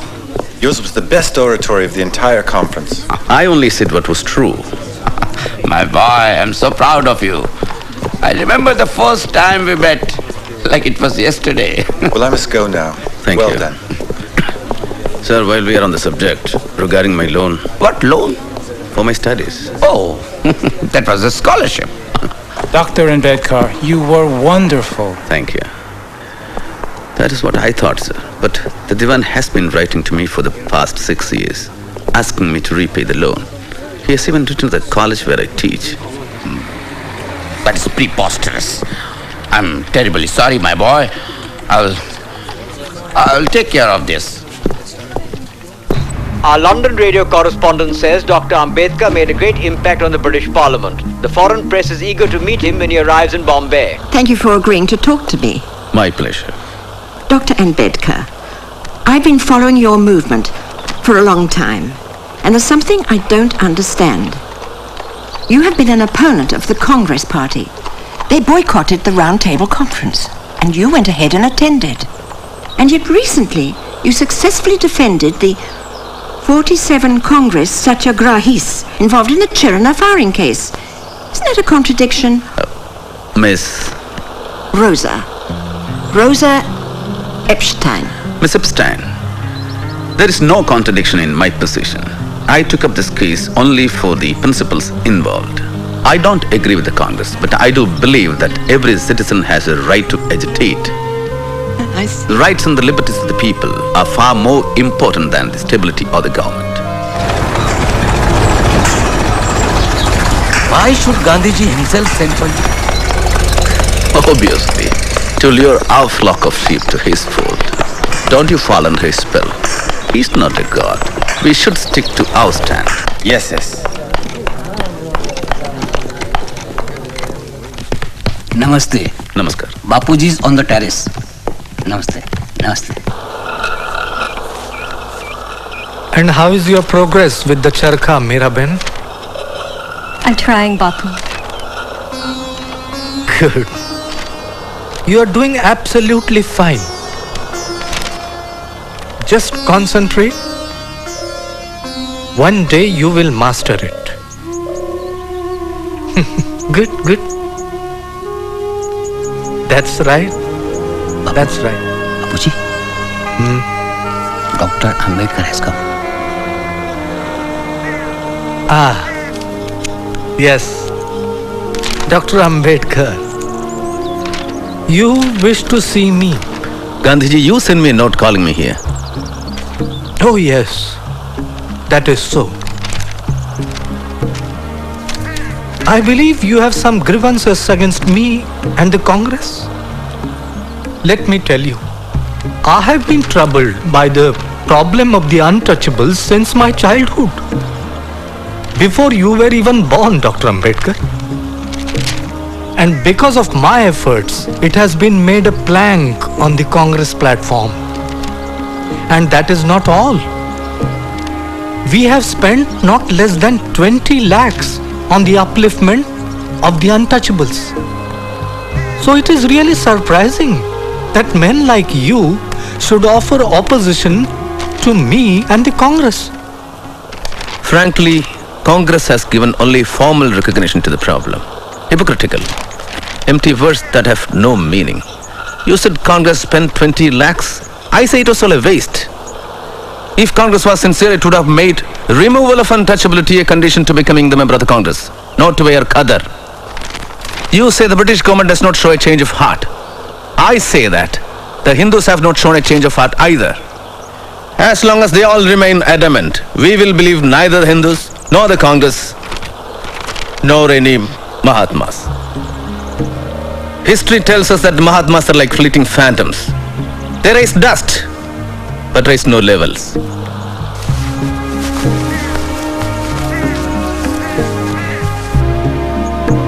Gandhiji, I have no homeland. But this is your homeland, Dr. Ambedkar. And from the reports that have reached me of your work at the Roundtable Conference, I know that you are a patriot of sterling worth. How can we call this land our home when we are treated worse than cats and dogs? And the injustices inflicted upon us are so enormous that if we should ever be disloyal, the fault will lie with this land and not with us. The congressmen oppose our movement and dub me a traitor, and you call me a patriot. All I know is I have been trying to win elementary human rights for my people without meaning or doing any harm to this land. You can call me a traitor or a patriot. I don't care for either label. So what would you like us to do, Doctor? You have agreed to political safeguards for the Muslims and Sikhs, who are politically and economically much more advanced than the untouchables. The Roundtable Conference has recommended similar political safeguards for the untouchables too. What's your opinion about that? I'm against the political separation of the untouchables from the Hindus. That would be absolutely suicidal. I thank you for your frank opinion. It is good to know where we stand as regards this vital problem. I take leave of you, Gandhiji.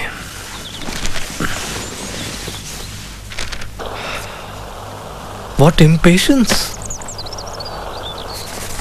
Mahadev Bhai? Yes, Bapu? Why do you think he said he has no homeland? Perhaps being a Mahar, he feels... Dr. Ambedkar is a Mahar? The whole world knows this, Bapu. The whole world might know, but I didn't. Why didn't anybody tell me about it?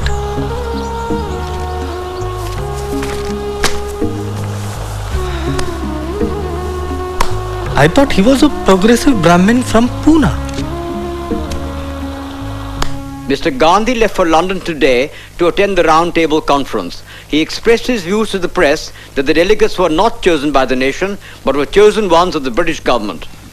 Mr. Gandhi's participation does not substantially alter our position. Our first priority is to arm the repressed classes with political power. That is the only way. But Dr. Ambedkar, don't you think that education will change the situation of the untouchables? Have you been speaking to Mr. Gandhi? I am the most educated person amongst us. Still, I am treated as an untouchable in society. What demands are you going to make? We demand a complete partition between ourselves and Hindus. And how do you propose to do that? In the future constitution of India, the depressed classes should be given a fundamental right declaring untouchability to be illegal and punishable by law. Mr. Gandhi said that the separate electorates will perpetuate the stigma and untouchable will remain untouchable. Let him say that. You cannot untwist a 2,000-year-old twist of human mind and turn it in the opposite direction. Oppressors never become saviors, which is why I want political power. Not well-meaning words, not good intentions, and no charity. What support do you have to get rid of it? Mr. Chairman, I know what is on the minds of the delegates. The question of representation claimed by minority communities. We are reconciled to giving the Muslims and Sikhs special treatment. There are sound historical reasons for that.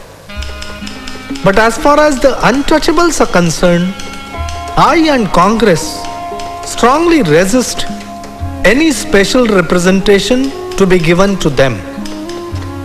Untouchables are a part of Hindu religion and cannot be separated from it. Thank you. Declaration of war against us. Yes. Then, what happened? He has asked for an adjournment of the minority committee. I hear that he is planning to make a deal with the Muslims. What sort of deal?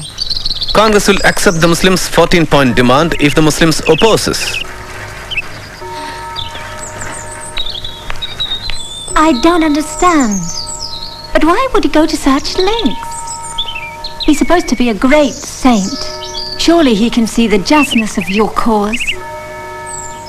Saint? He is a seasoned politician, my dear. When everything else fails, Gandhi will resort to intrigue.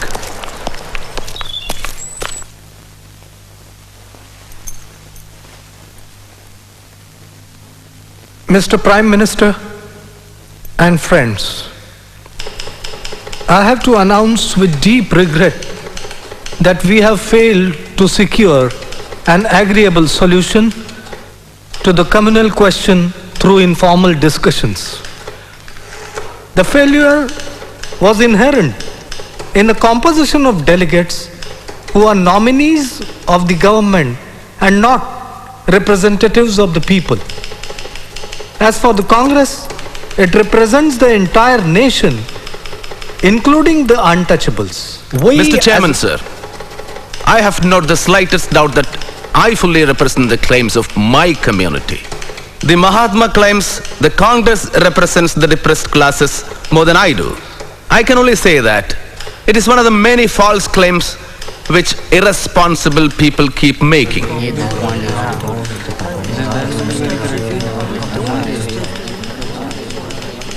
Even these telegrams coming to me from various parts of India, sent by the depressed classes, express no confidence in the Congress movement. And they condemn the methods adopted by the Congress workers. Let me make another point very clear, Mr. Prime Minister. The depressed classes are not clamoring for a transfer of power in India. But if that does happen, it should not fall in the hands of a few, an oligarchy or a group of people. The power should be shared by all the communities in their respective proportions.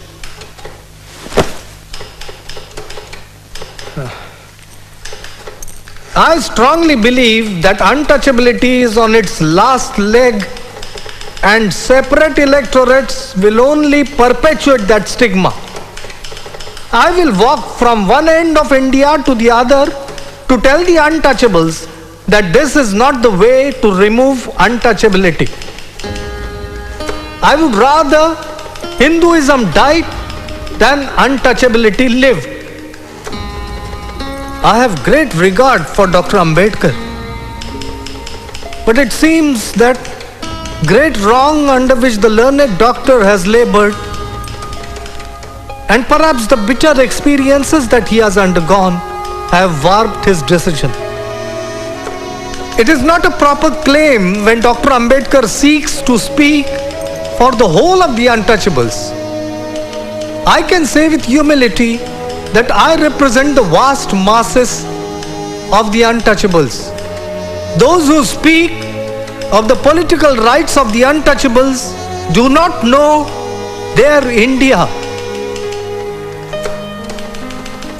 I would resist this kind of a political separation with my life.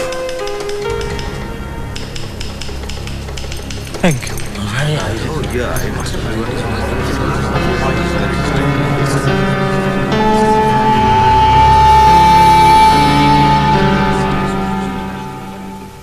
The government will not allow community differences to prevent it from producing a constitution. Therefore, do not allow community difference to be more important than it is. Will you, each of you, every member of this committee, sign a request to me to settle the community question and pledge yourselves to accept my decision? Thank you.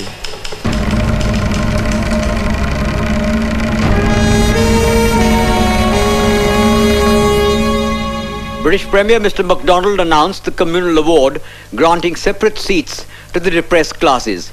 It is feared in some quarters that this award might politically balkanize India.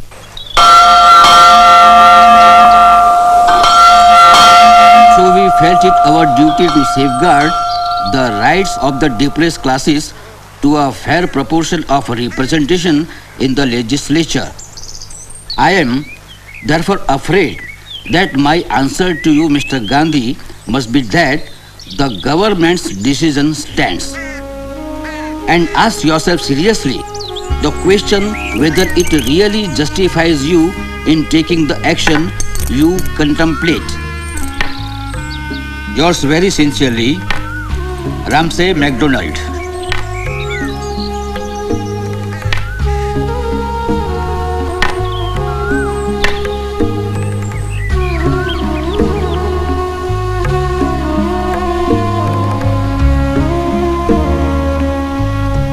But Gandhiji didn't count on MacDonald granting separate electorates.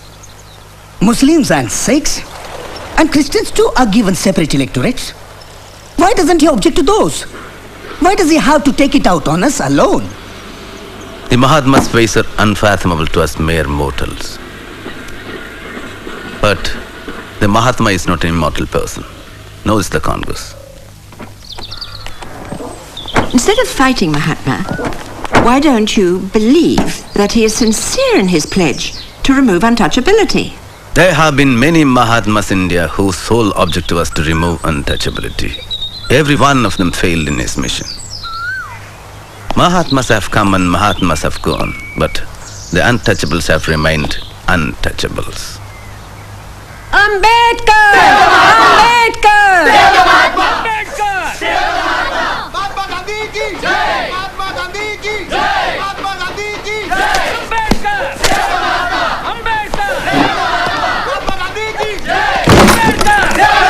Why don't you leave me in peace? I have work to do. Mahatma ji is dying and this man wants to live in peace? Why don't you go and meet the Mahatma in Pune? What for? I have said what I wanted to. Now let me work. I have to appear before the court tomorrow for a case. Is earning money more important to you than Gandhiji's life? Madam Perrin and Mr. Tucker, you don't know what you're talking about. Your leaders don't have to worry about their daily bread. But if I don't work, I don't eat, my family starves. Please leave me alone. Dr. Ambedkar, we are receiving cables from the whole world, entreating us to save Gandhiji's life. Gandhiji's life must be saved. But why do you corner us? Why put Gandhiji's life against the interest of my people? Hang me by the nearest lamppost, but I would never betray my people in the name of saving Gandhiji's life. You would better appeal to Gandhiji to postpone his fast for about a week and then seek a solution for the problem. Gandhiji has a way of making people bend to his will. We too must show our willpower. By going on fast, he is making villains out of us. Who's that? Vahini? You shouldn't have come. He's been returning his tiffin, almost untouched. I know he was ill in England. Sit down. You will kill yourself. I have enough troubles on my hands already. Won't you eat?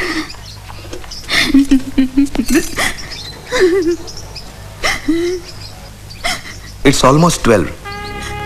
The fast will begin now.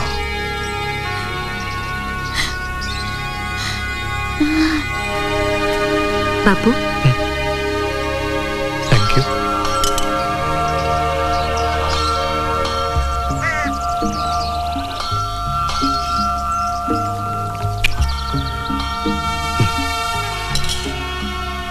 Here we are. My tussle with God commences. Rest meant to see you, Bapu, before you lie down for rest.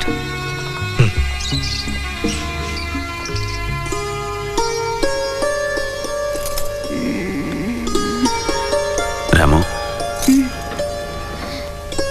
Thank God God you've come. Lie down, lie down, lie down. I'll bring you food. No. Emma, you lie down. I'll bring him food. Lie down. Are you taking medicines regularly? Why do you fight Gandhi, Baba? That's my lot. If I don't wish, I'll be left high and dry.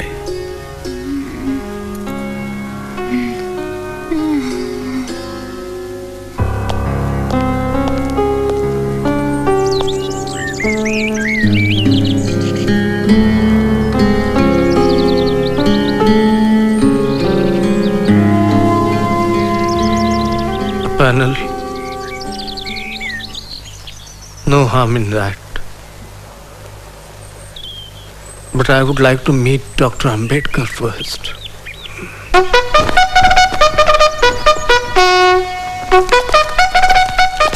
Here he comes. Namaste. Dr. Ambedkar. This way, please.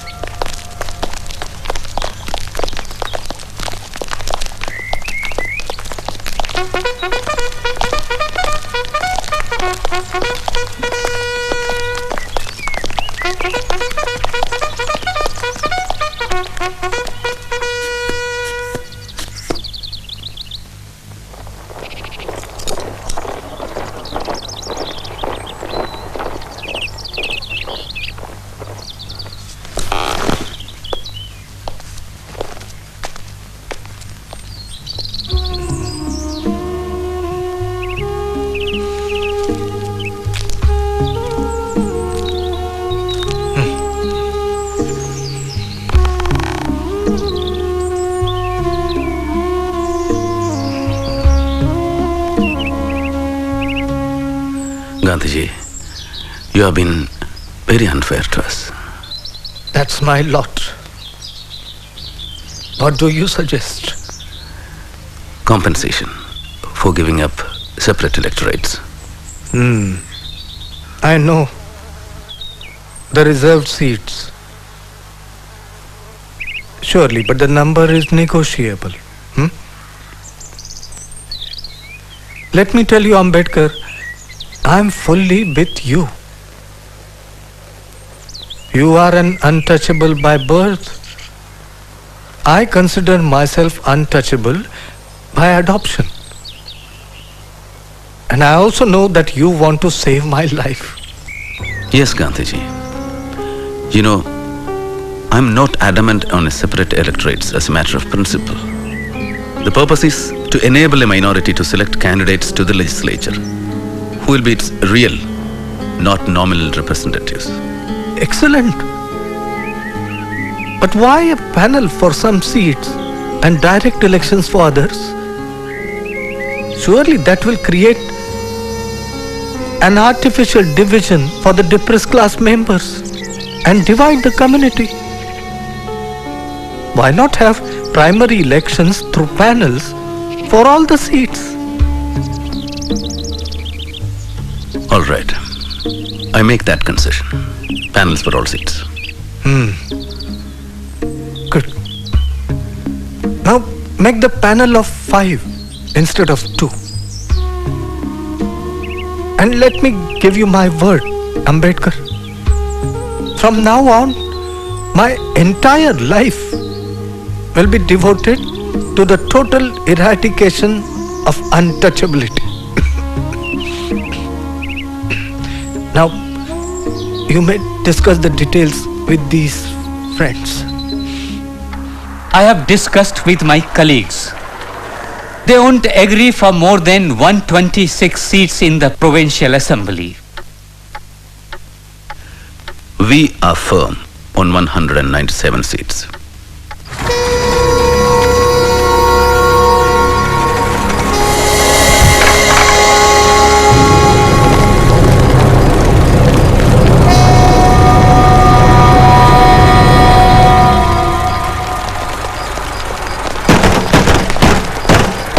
Dr. Ambedkar! मान जाओ! Dr. Ambedkar! मान जाओ! Ambedkar! देशद्रोही! Ambedkar! देशद्रोही! Ambedkar! Ambedkar! Ambedkar!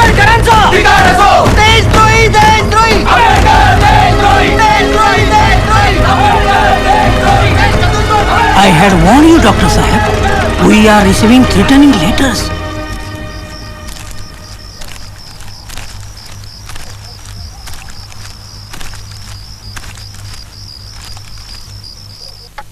So, we are agreeing for 148 seats and 10% of the Hindu seats in the Central Assembly.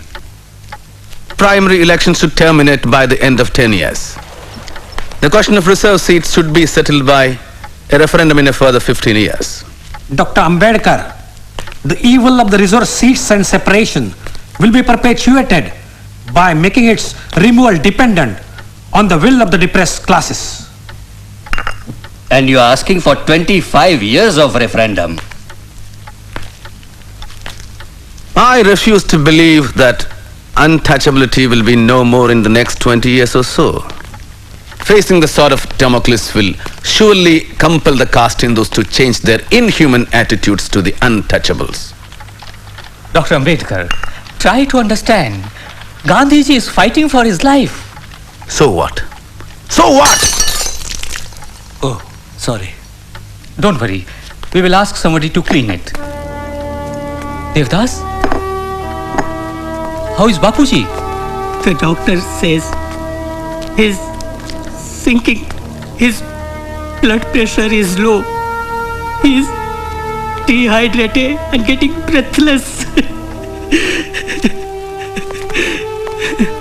Did you hear what Devdas is saying? Dr. Ambedkar, please. Please. No referendum, please.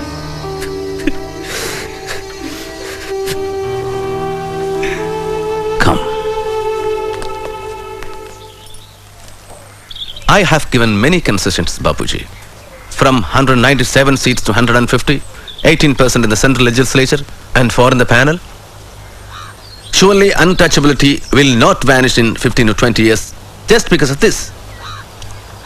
I propose a referendum of the depressed classes in 10 years on this issue. But these people are opposed to that.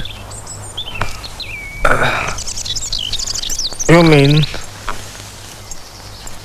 putting the matter of caste Hindus on trial? Not a bad idea. But why wait for so long? Huh? Why not 5 years? Need I tell you the anguish and resentment of the untouchables against centuries of wrongs and oppressions at the hands of the Hindus? And do you think, Bapuji, 5 years? Yes. I know. You have a right to demand safeguards. But from my fiery bed, I beg you to be lenient, Ambedkar. I seek a reprieve for caste Hindus. Their conscience is aroused, Ambedkar. Statutory measures at this point will only delay the process of heart cleansing and self-purification. But Bapuji... All right. The referendum, but within 5 years. Huh?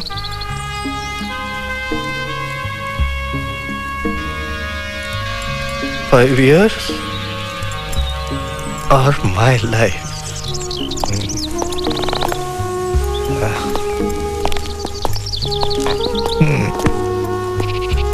Dr. Ambedkar, we should leave.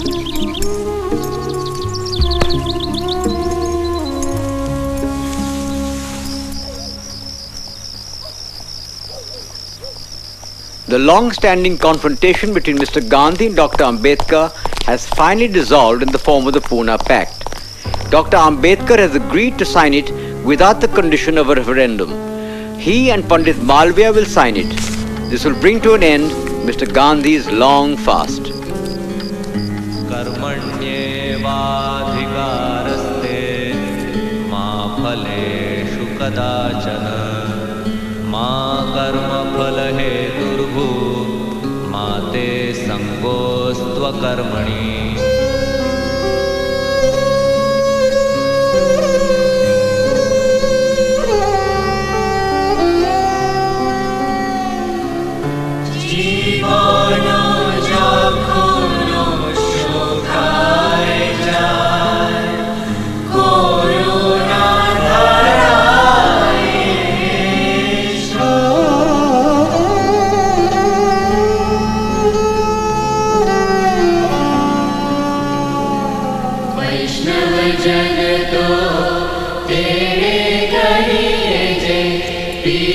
पराई जाने रे पर दुखे उपकार करे तोय मन अभिमान ना आड़े रे वैष्णव जन तो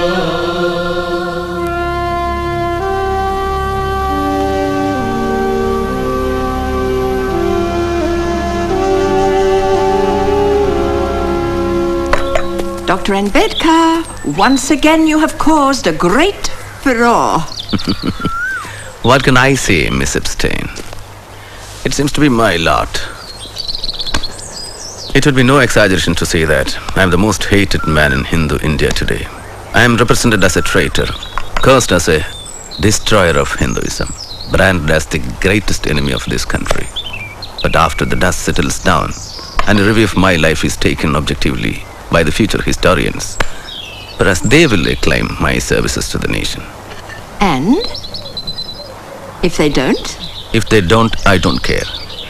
I know the depressed classes have implicit faith in my work. They'll hold me close to their hearts. Of that I'm certain.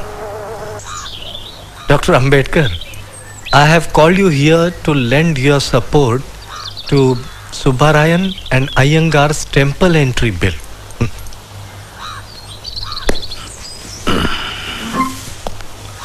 If I accept the temple entry bill, but agitate to abolish Chaturvarnan caste system, which side would you take? Suppose I accept Chaturvarna, what will be your interpretation? Brahman, Kshatriya, Vaishya and Shudra.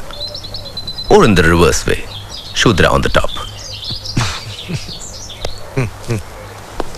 Dr. Ambedkar, I am a Hindu not merely because I am born in Hindu fold, but I am one by conviction and by choice. There is no superiority or inferiority in the Hinduism of my conception. But if you want to fight Varnashram itself, then I cannot be in your camp. Because I strongly believe Varnashram to be an integral part of Hinduism. So, I cannot be in your camp too. Bapu, our salvation lies in political power, not in making pilgrimages or observance of fasts. I'll take your leave now.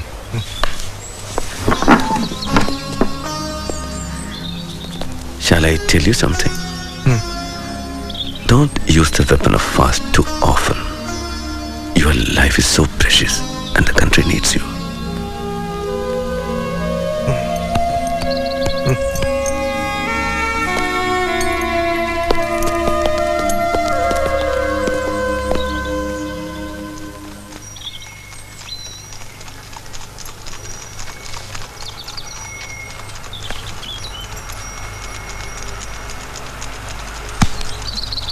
I know you love books. But this is madness. Sahib, you've built a house only for your books? Next week, I sail again to London for the Joint Parliamentary Committee.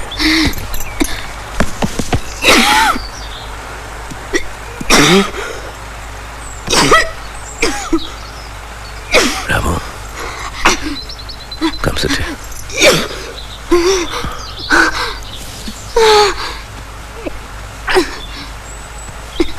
I have a wish, Sahib. Yes, Ramu. Next time I will take you to America for medical treatment. No, It is better. not America or England. Pandharpur. I want to bow before Lord Vithoba of Pandharpur. Won't you fulfill this small wish? Lord Vithoba is not happy with low-caste people like us. He does not show his face to us. Why go to a God who does not bless us? You fought for the temple entry at Nashik. Yes, but that was to assert our right, not for darshan of the God.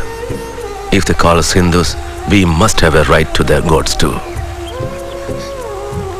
I'll be happy with the darshan from a distance, like untouchables do. No, Rama, no.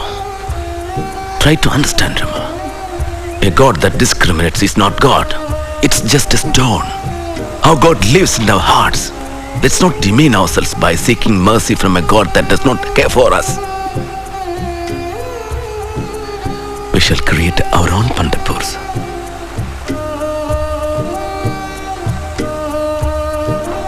Dear Bhaurav, I am going through difficult times.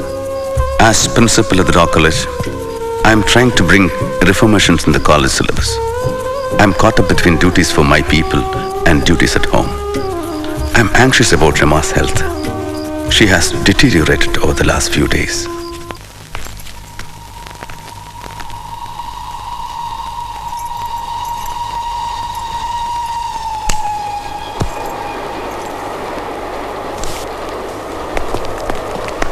I tried my best. Take this. You'll get well. No. Get well. I'll take you to the best of doctors. It's no use. I'll make you happy. I'm happy. I'll die happy. I'm not afraid of death.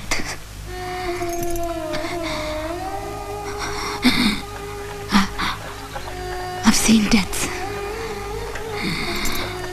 My mother, father.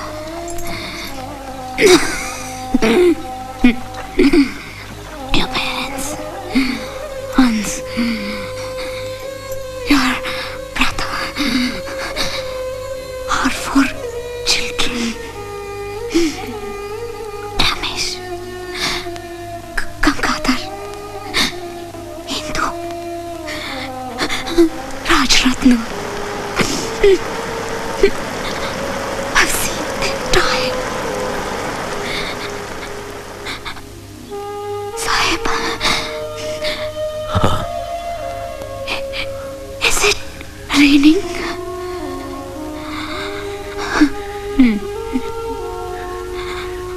Yes, it's raining.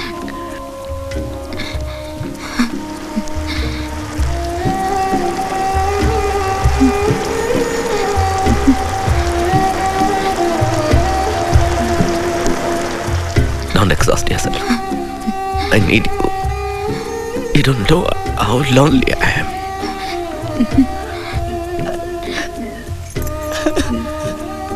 Don't despair. Keep fighting. Love you, Shwant.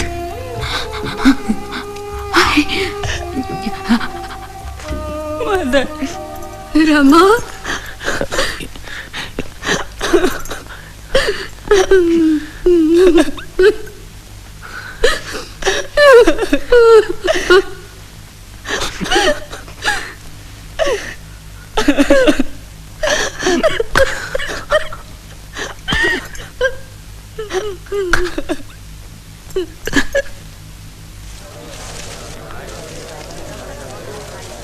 Babasaheb, thousands of people are waiting. So, shall we?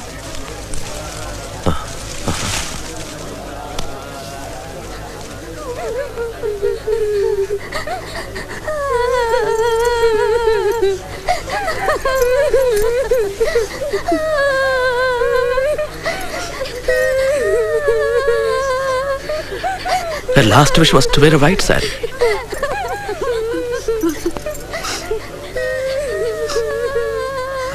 It's customary to clothe in a green sari.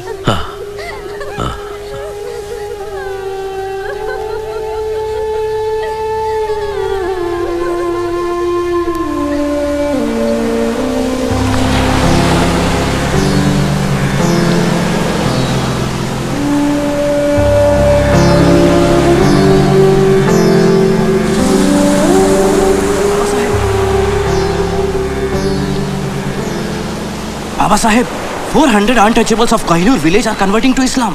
Ask them to wait. I'm going to make an important announcement at the Yavla conference.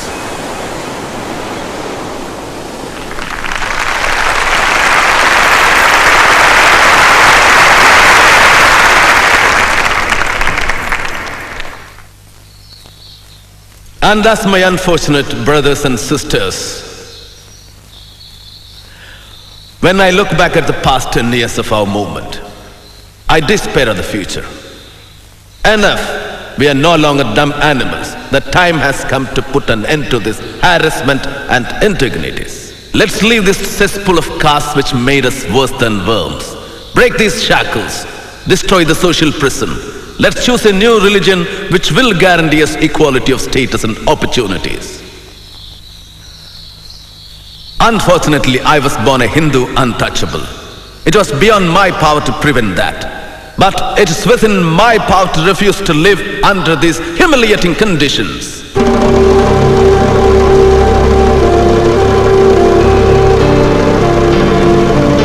Though I was born a Hindu, I solemnly assure you that I will not die as a Hindu. Dr. Babasaheb Ambedkaranचा! Dr. Babasaheb Ambedkaranचा! Dr. Babasaheb Ambedkaranचा!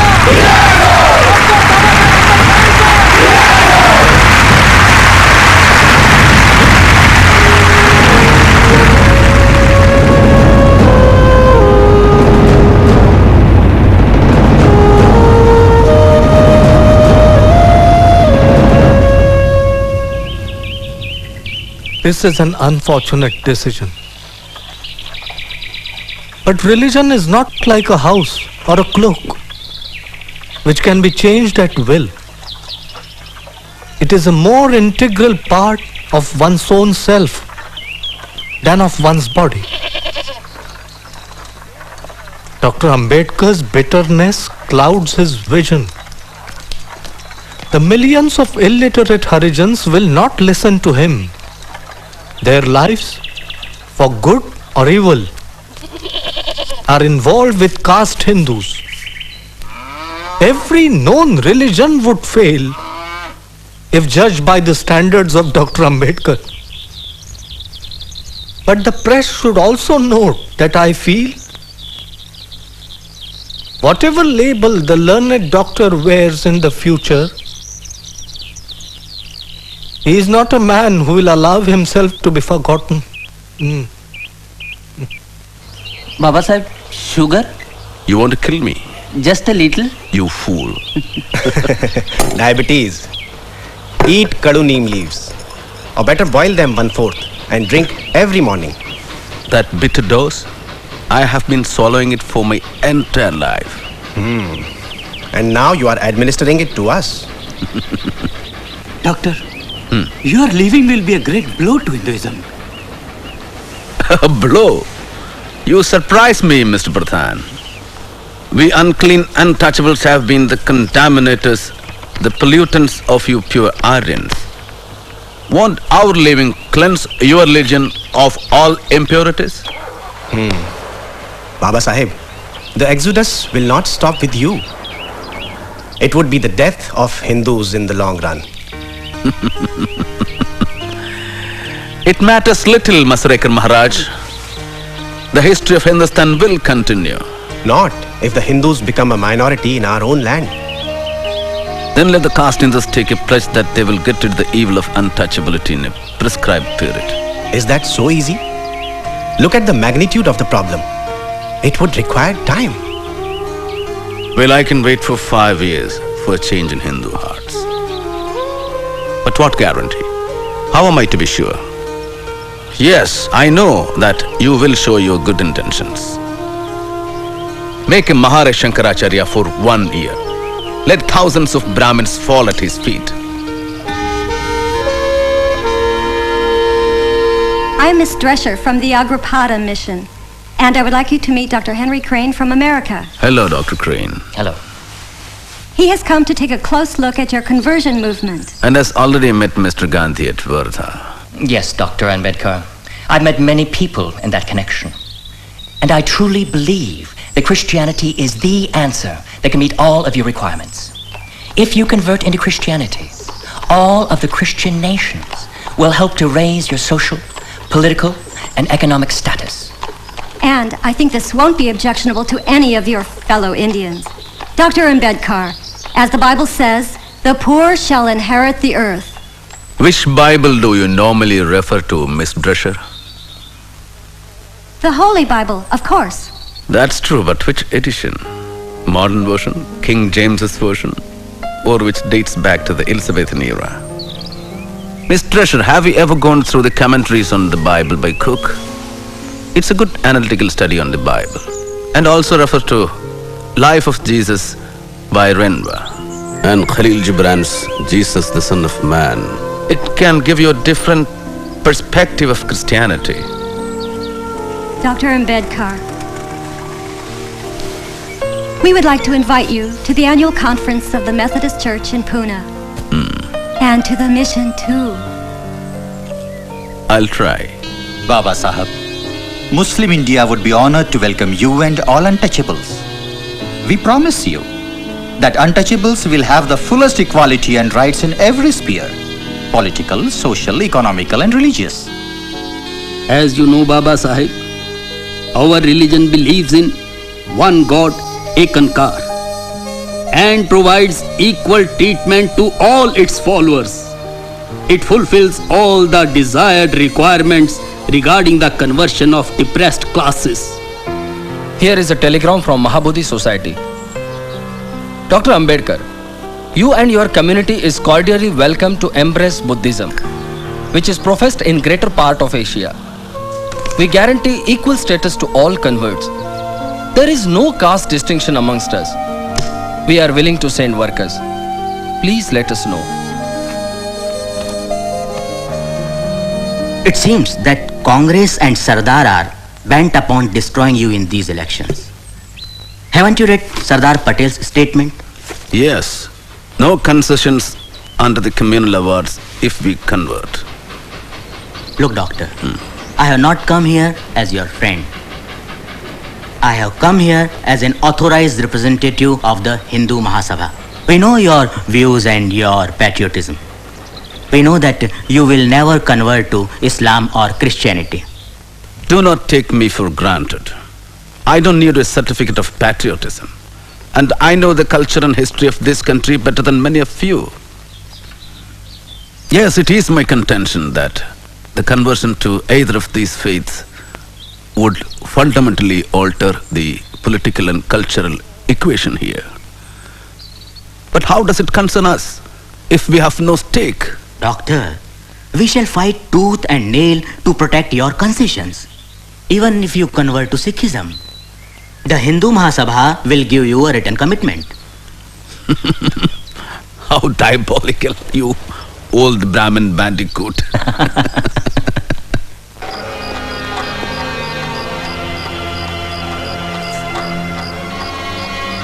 Dear Bharat, did you notice Dr. Munji's anxiety over my decision to change religion? Some people asked me what advantage would you gain by changing it. My answer to them is, just as Swaraj is necessary for India, so is change of religion necessary for the untouchables. The underlying motive in both is the desire for freedom. The Congress Committee has reiterated Mahatma Gandhi's principle of non-violence while giving Britain support in the war efforts, but only on the condition of an assurance of complete freedom for India.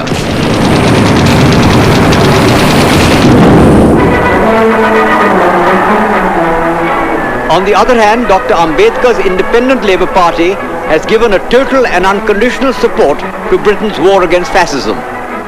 I believe that Nazism is a menace to the future of all mankind. This is a war between dictatorship and democracy. A dictatorship based not on any moral order, but on racial arrogance. The Congress doesn't seem to understand this. Do they want to exchange the British for the Nazis?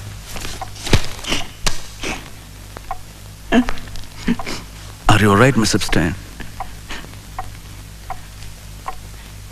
As you probably know, I am Jewish, originally from Germany. My family is still there. They have been reported missing. They may be in hiding. I fear for them. I'm so sorry. Dr. Ambedkar today expressed his views that there was nothing wrong in sharing power with the British government. He added that without their support, he he would never have been able to solve the labor problems or establish the People's Education Society. Dear Miss Disher, I have some sad news. Fanny is no more. I could not write the criticism on the Bible as promised, but I have dedicated her an equally important book, What Congress and Gandhi Have Done to the Untouchables. And I am glad that she accepted it before she died. No, Babasaheb. In Rag Bhoop, you are not supposed to play the Madhyam. It is Sa Dha Pa Ga Re Sa Re Ga. Now let's try it together. Yes?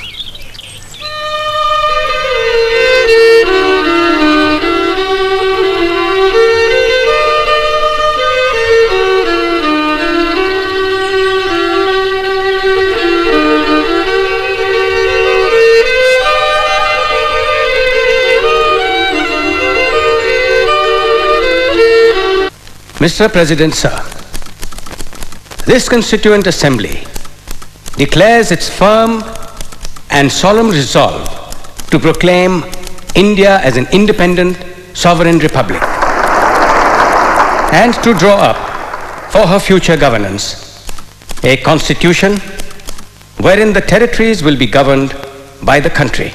In substance, my amendment proposes we postpone passing this resolution to a later stage to enable the Muslim League and the Indian states to participate, if they choose so, in the deliberations of the Assembly. Now, I call upon Dr. Ambedkar to take the floor.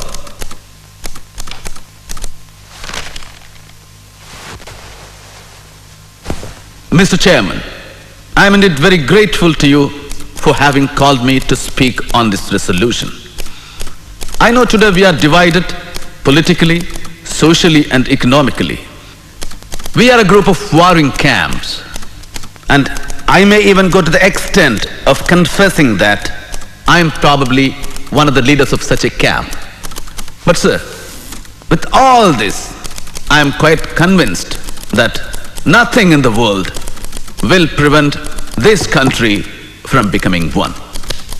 I have no hesitation in saying that, notwithstanding the agitation of the Muslim League for the partition of India, someday enough light will dawn upon them, and they too will begin to think that a united India is better even for them.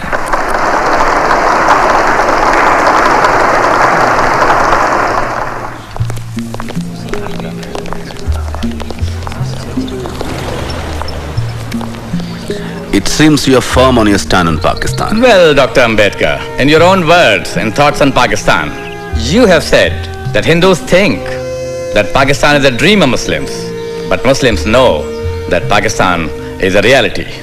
No, Mr. Jinnah. I'm against your two-nation theory. We should fight for the rights of the minorities staying on in this country. Well, that stage seems to have gone. Now Pakistan is going to be a reality.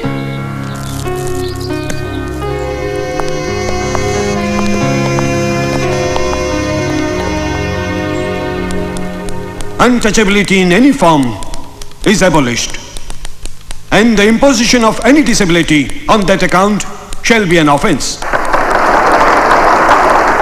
Mahatma Gandhi की जय, महात्मा गांधी की जय, महात्मा गांधी की जय, महात्मा गांधी की जय, महात्मा गांधी की जय.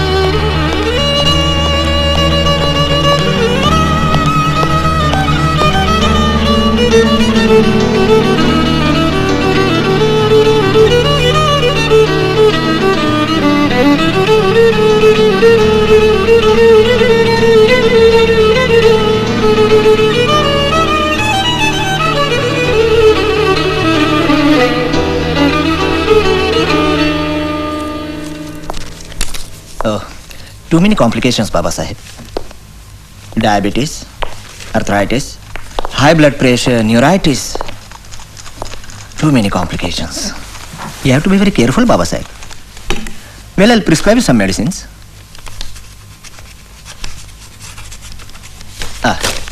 Meet my colleague, Dr. Sharda Kabir. She'll explain you about the diet and other things. Doctor, excuse me. I have to see some patients. I'll be back again.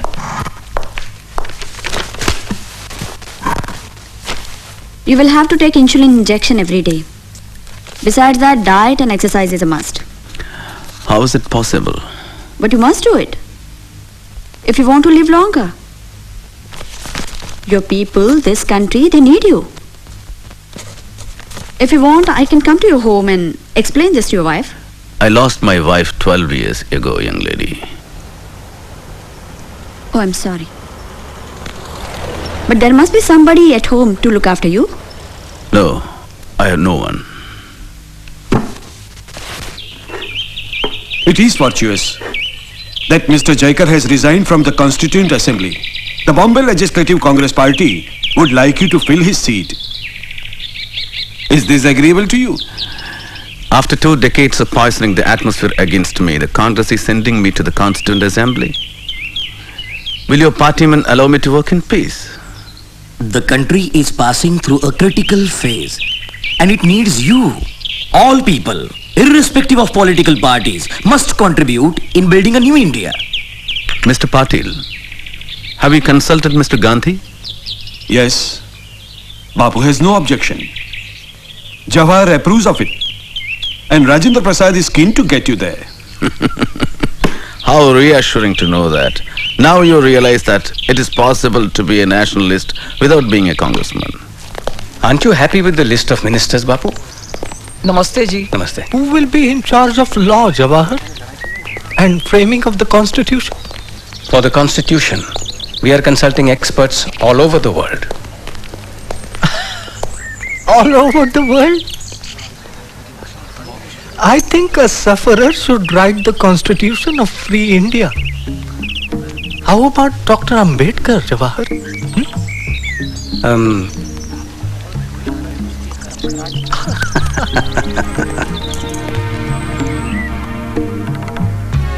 Yes. History has put this responsibility on us. I suppose I shall have to carry this blood on my conscience when I die. Well, to business then. Do you know the reason why I requested you to come here? I would like you to be a part of the national government of Free India. Do you accept? It depends. What portfolio? Law. Will there be enough work? Plenty. Don't worry. A lot of new measures are to be legislated. Yes. The Hindu Code Bill is still pending, isn't it? Well, we are determined to clear it fast. I'm very glad. We shall be working together. Dear Bhaura, India is an independent country today. But will she maintain her independence? Will the many political parties with diverse and opposing political creeds place India above their own castes and creeds? We must be determined to defend our independence to the last drop of our blood. Your blood sugar is so high. No more sugar for you. Who makes tea for you? They tried to remember, but... No, you can't afford to be careless. No more fruits and no more rice. At least for a fortnight. And you need a checkup for next week. There's a meeting of the drafting committee in Delhi. I have to be there for a week. I wonder who is going to take care of you in Delhi. Dear Chitre, my work in the draft constitution has increased a great deal. And on the other hand, my health forbids me the slightest of strains. I have considered your suggestion of having somebody to look after my health sympathetically. I have decided to marry Dr. Sharada Kabir.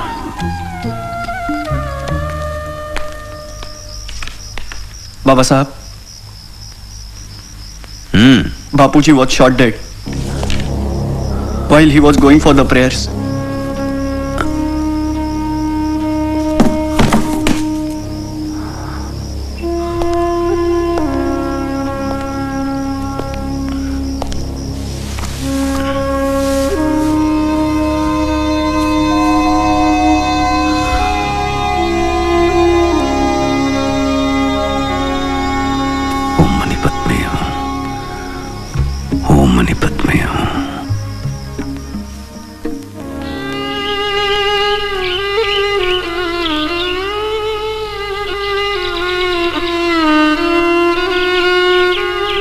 Dr. Ambedkar, you sign first. Then she will sign.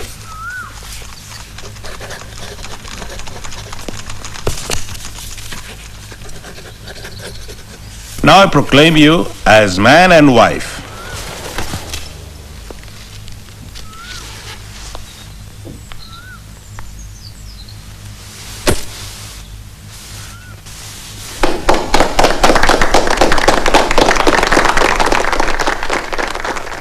Mr. President, sir, I introduce the draft constitution settled by the drafting committee and move that it be taken into consideration.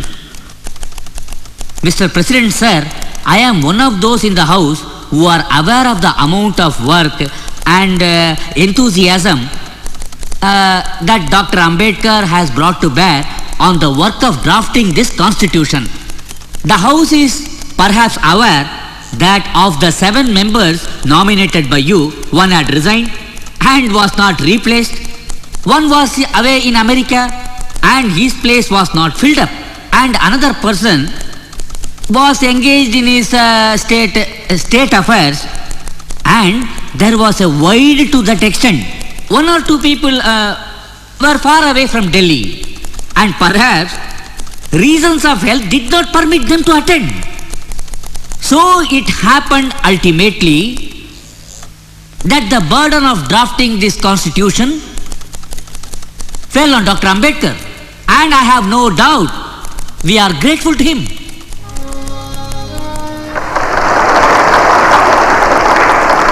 The credit that is given to me does not belong to me.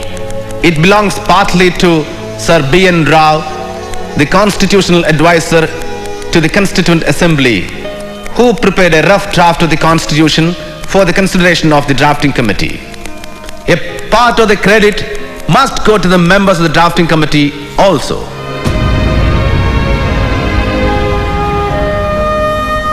I shall not enter into the merits of the constitution because I feel, however good a constitution may be, it is sure to turn out bad because those who are called to work it happen to be a bad lot.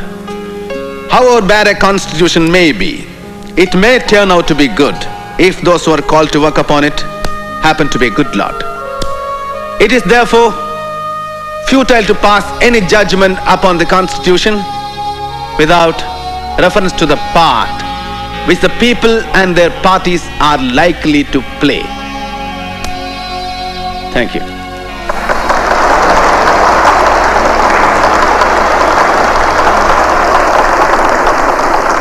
And sitting in this chair and watching the procedures from day to day, I have realized what no one else could have, with what rare zeal and devotion the members of the drafting committee, and especially its chairman, Dr. Ambedkar, irrespective of his indifferent health, have worked. In spite of factual objections, Nehru is strongly in favor of the passage of the controversial Hindu Code Bill that was put forward by Dr. Ambedkar, whose aim it is to improve the woman's lot. He believes the barometer of an enlightened society can be discerned by the status of its women.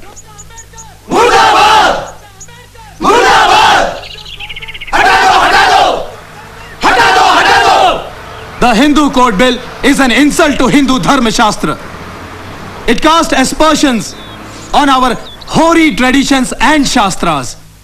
What does Dr. Ambedkar know of Hindu Dharma Shastra? Does he know Sanskrit? Has he read Vedas? In a revenge, he is out to destroy the Hindu Dharma Shastra by one blow of this law. Are we going to allow an untouchable to touch our sacred God-given laws? Never, never. We shall shed blood, an uncouth, unclean, untouchable, defiling the laws set centuries ago by Bhagwan Shri Krishna, Bhagwan Manu, Bhagavad Gita, Vedas and Upanishads. Don't touch Hindu laws! Don't touch Hindu laws! Ambedkar! Murdabad! Ambedkar! Murdabad!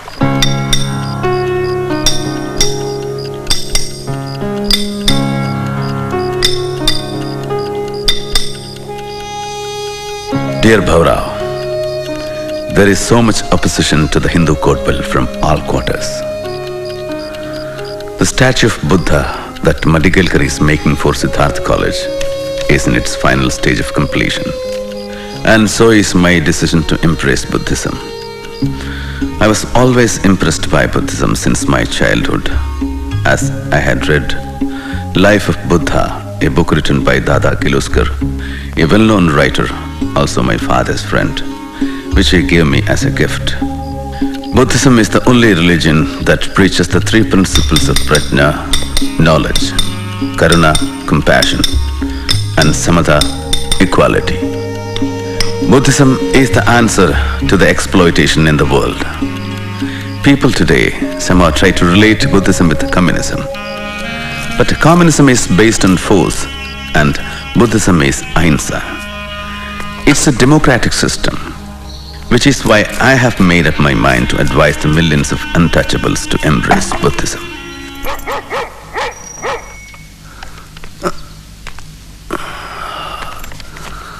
Babasaheb, from the Prime Minister's office.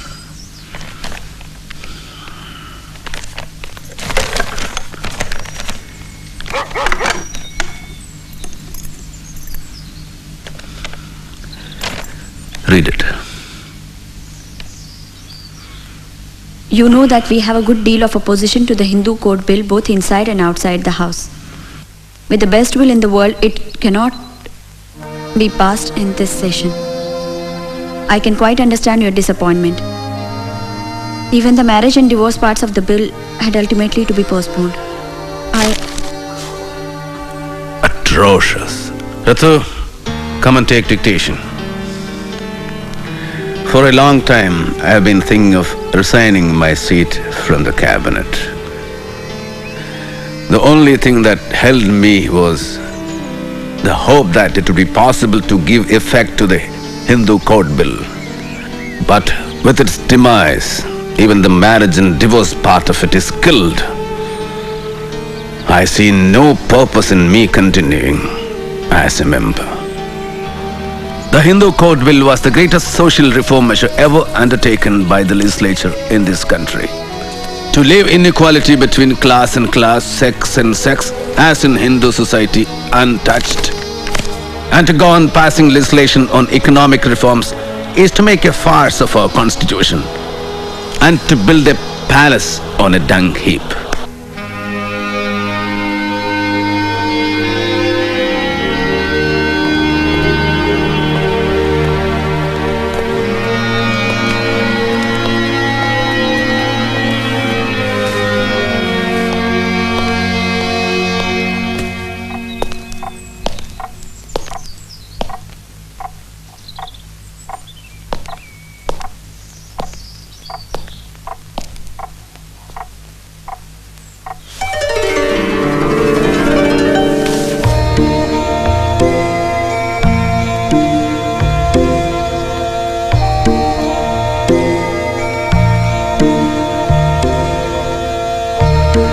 Dear Vaman Rao Godbole, I am confident that one day, to protect humanity, not only India, but the whole world will accept Buddhism.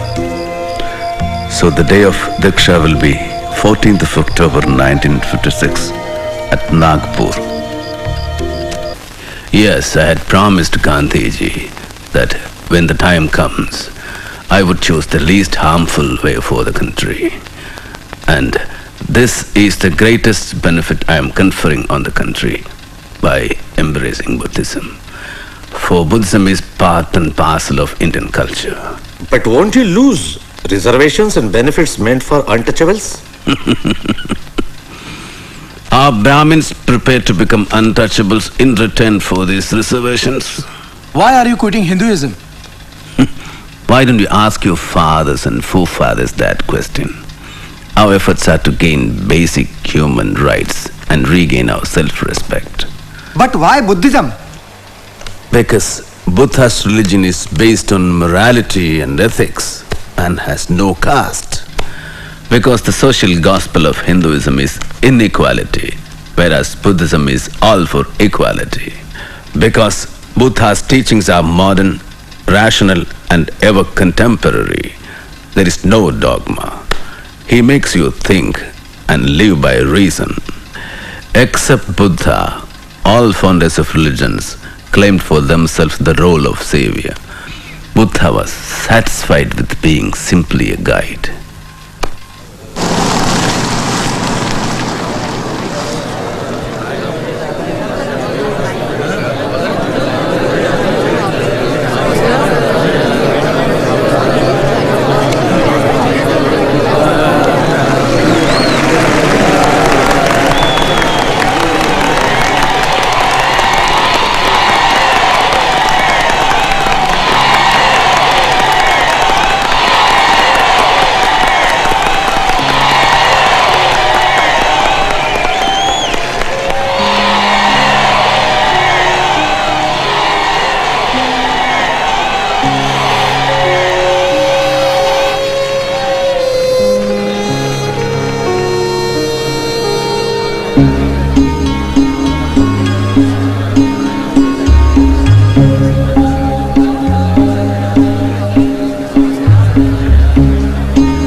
नमो तस्सा भगवतो अरहतो सम्मा संबुद्धस्सा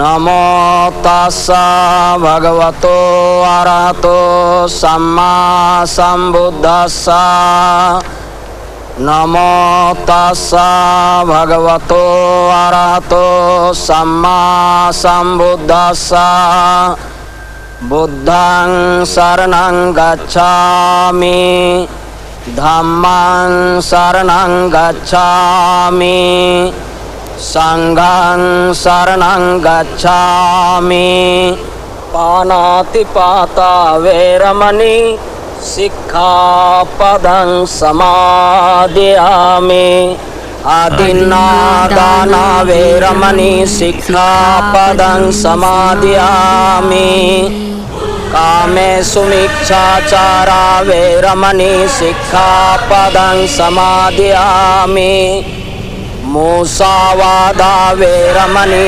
सिक्खापदं समादयामि सुरामेरया मज्जपमादठाना वैरमणि सिक्खापदं समादयामि साधु साधु साधु.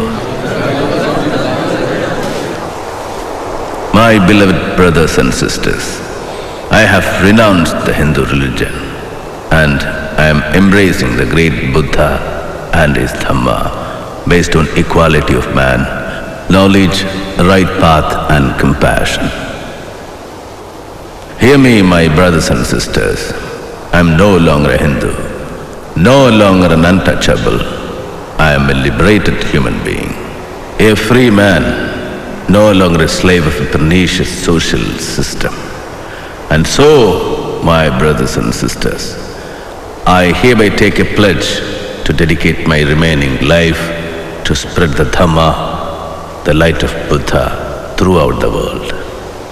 And now, my dear brothers and sisters, those of you who want to follow me unto the light shown by the great Buddha should rise and repeat the Saranatraya and the pledges after me.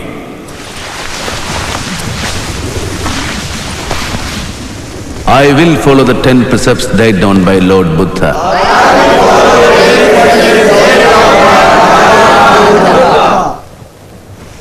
I will treat all animals with compassion.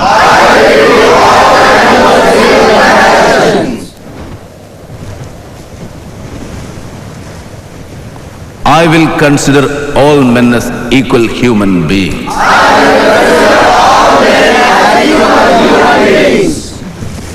I will accept the Dhamma of Gautam Buddha and give up my old religion, which is detrimental to the progress of humanity and which treats humans with contempt.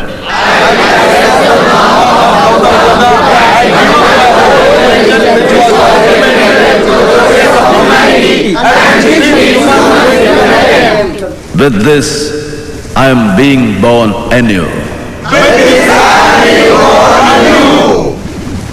I shall no more pray to Hindu gods, nor shall I follow the Hindu rituals.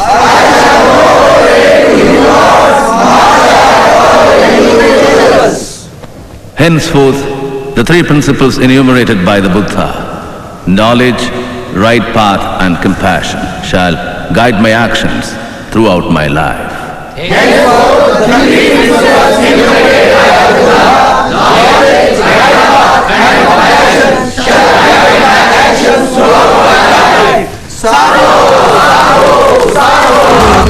शरणं गच्छामि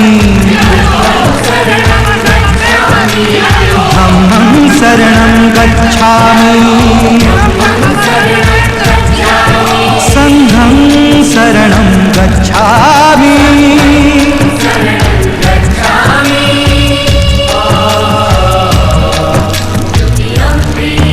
बुद्धं शरणं गच्छामि धम्मं शरणं गच्छामि संघं शरणं गच्छामि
अदन्नदाना वेरमणि सिक्खपदं समादियामि कामेषु मिच्छाचारा वेरमणि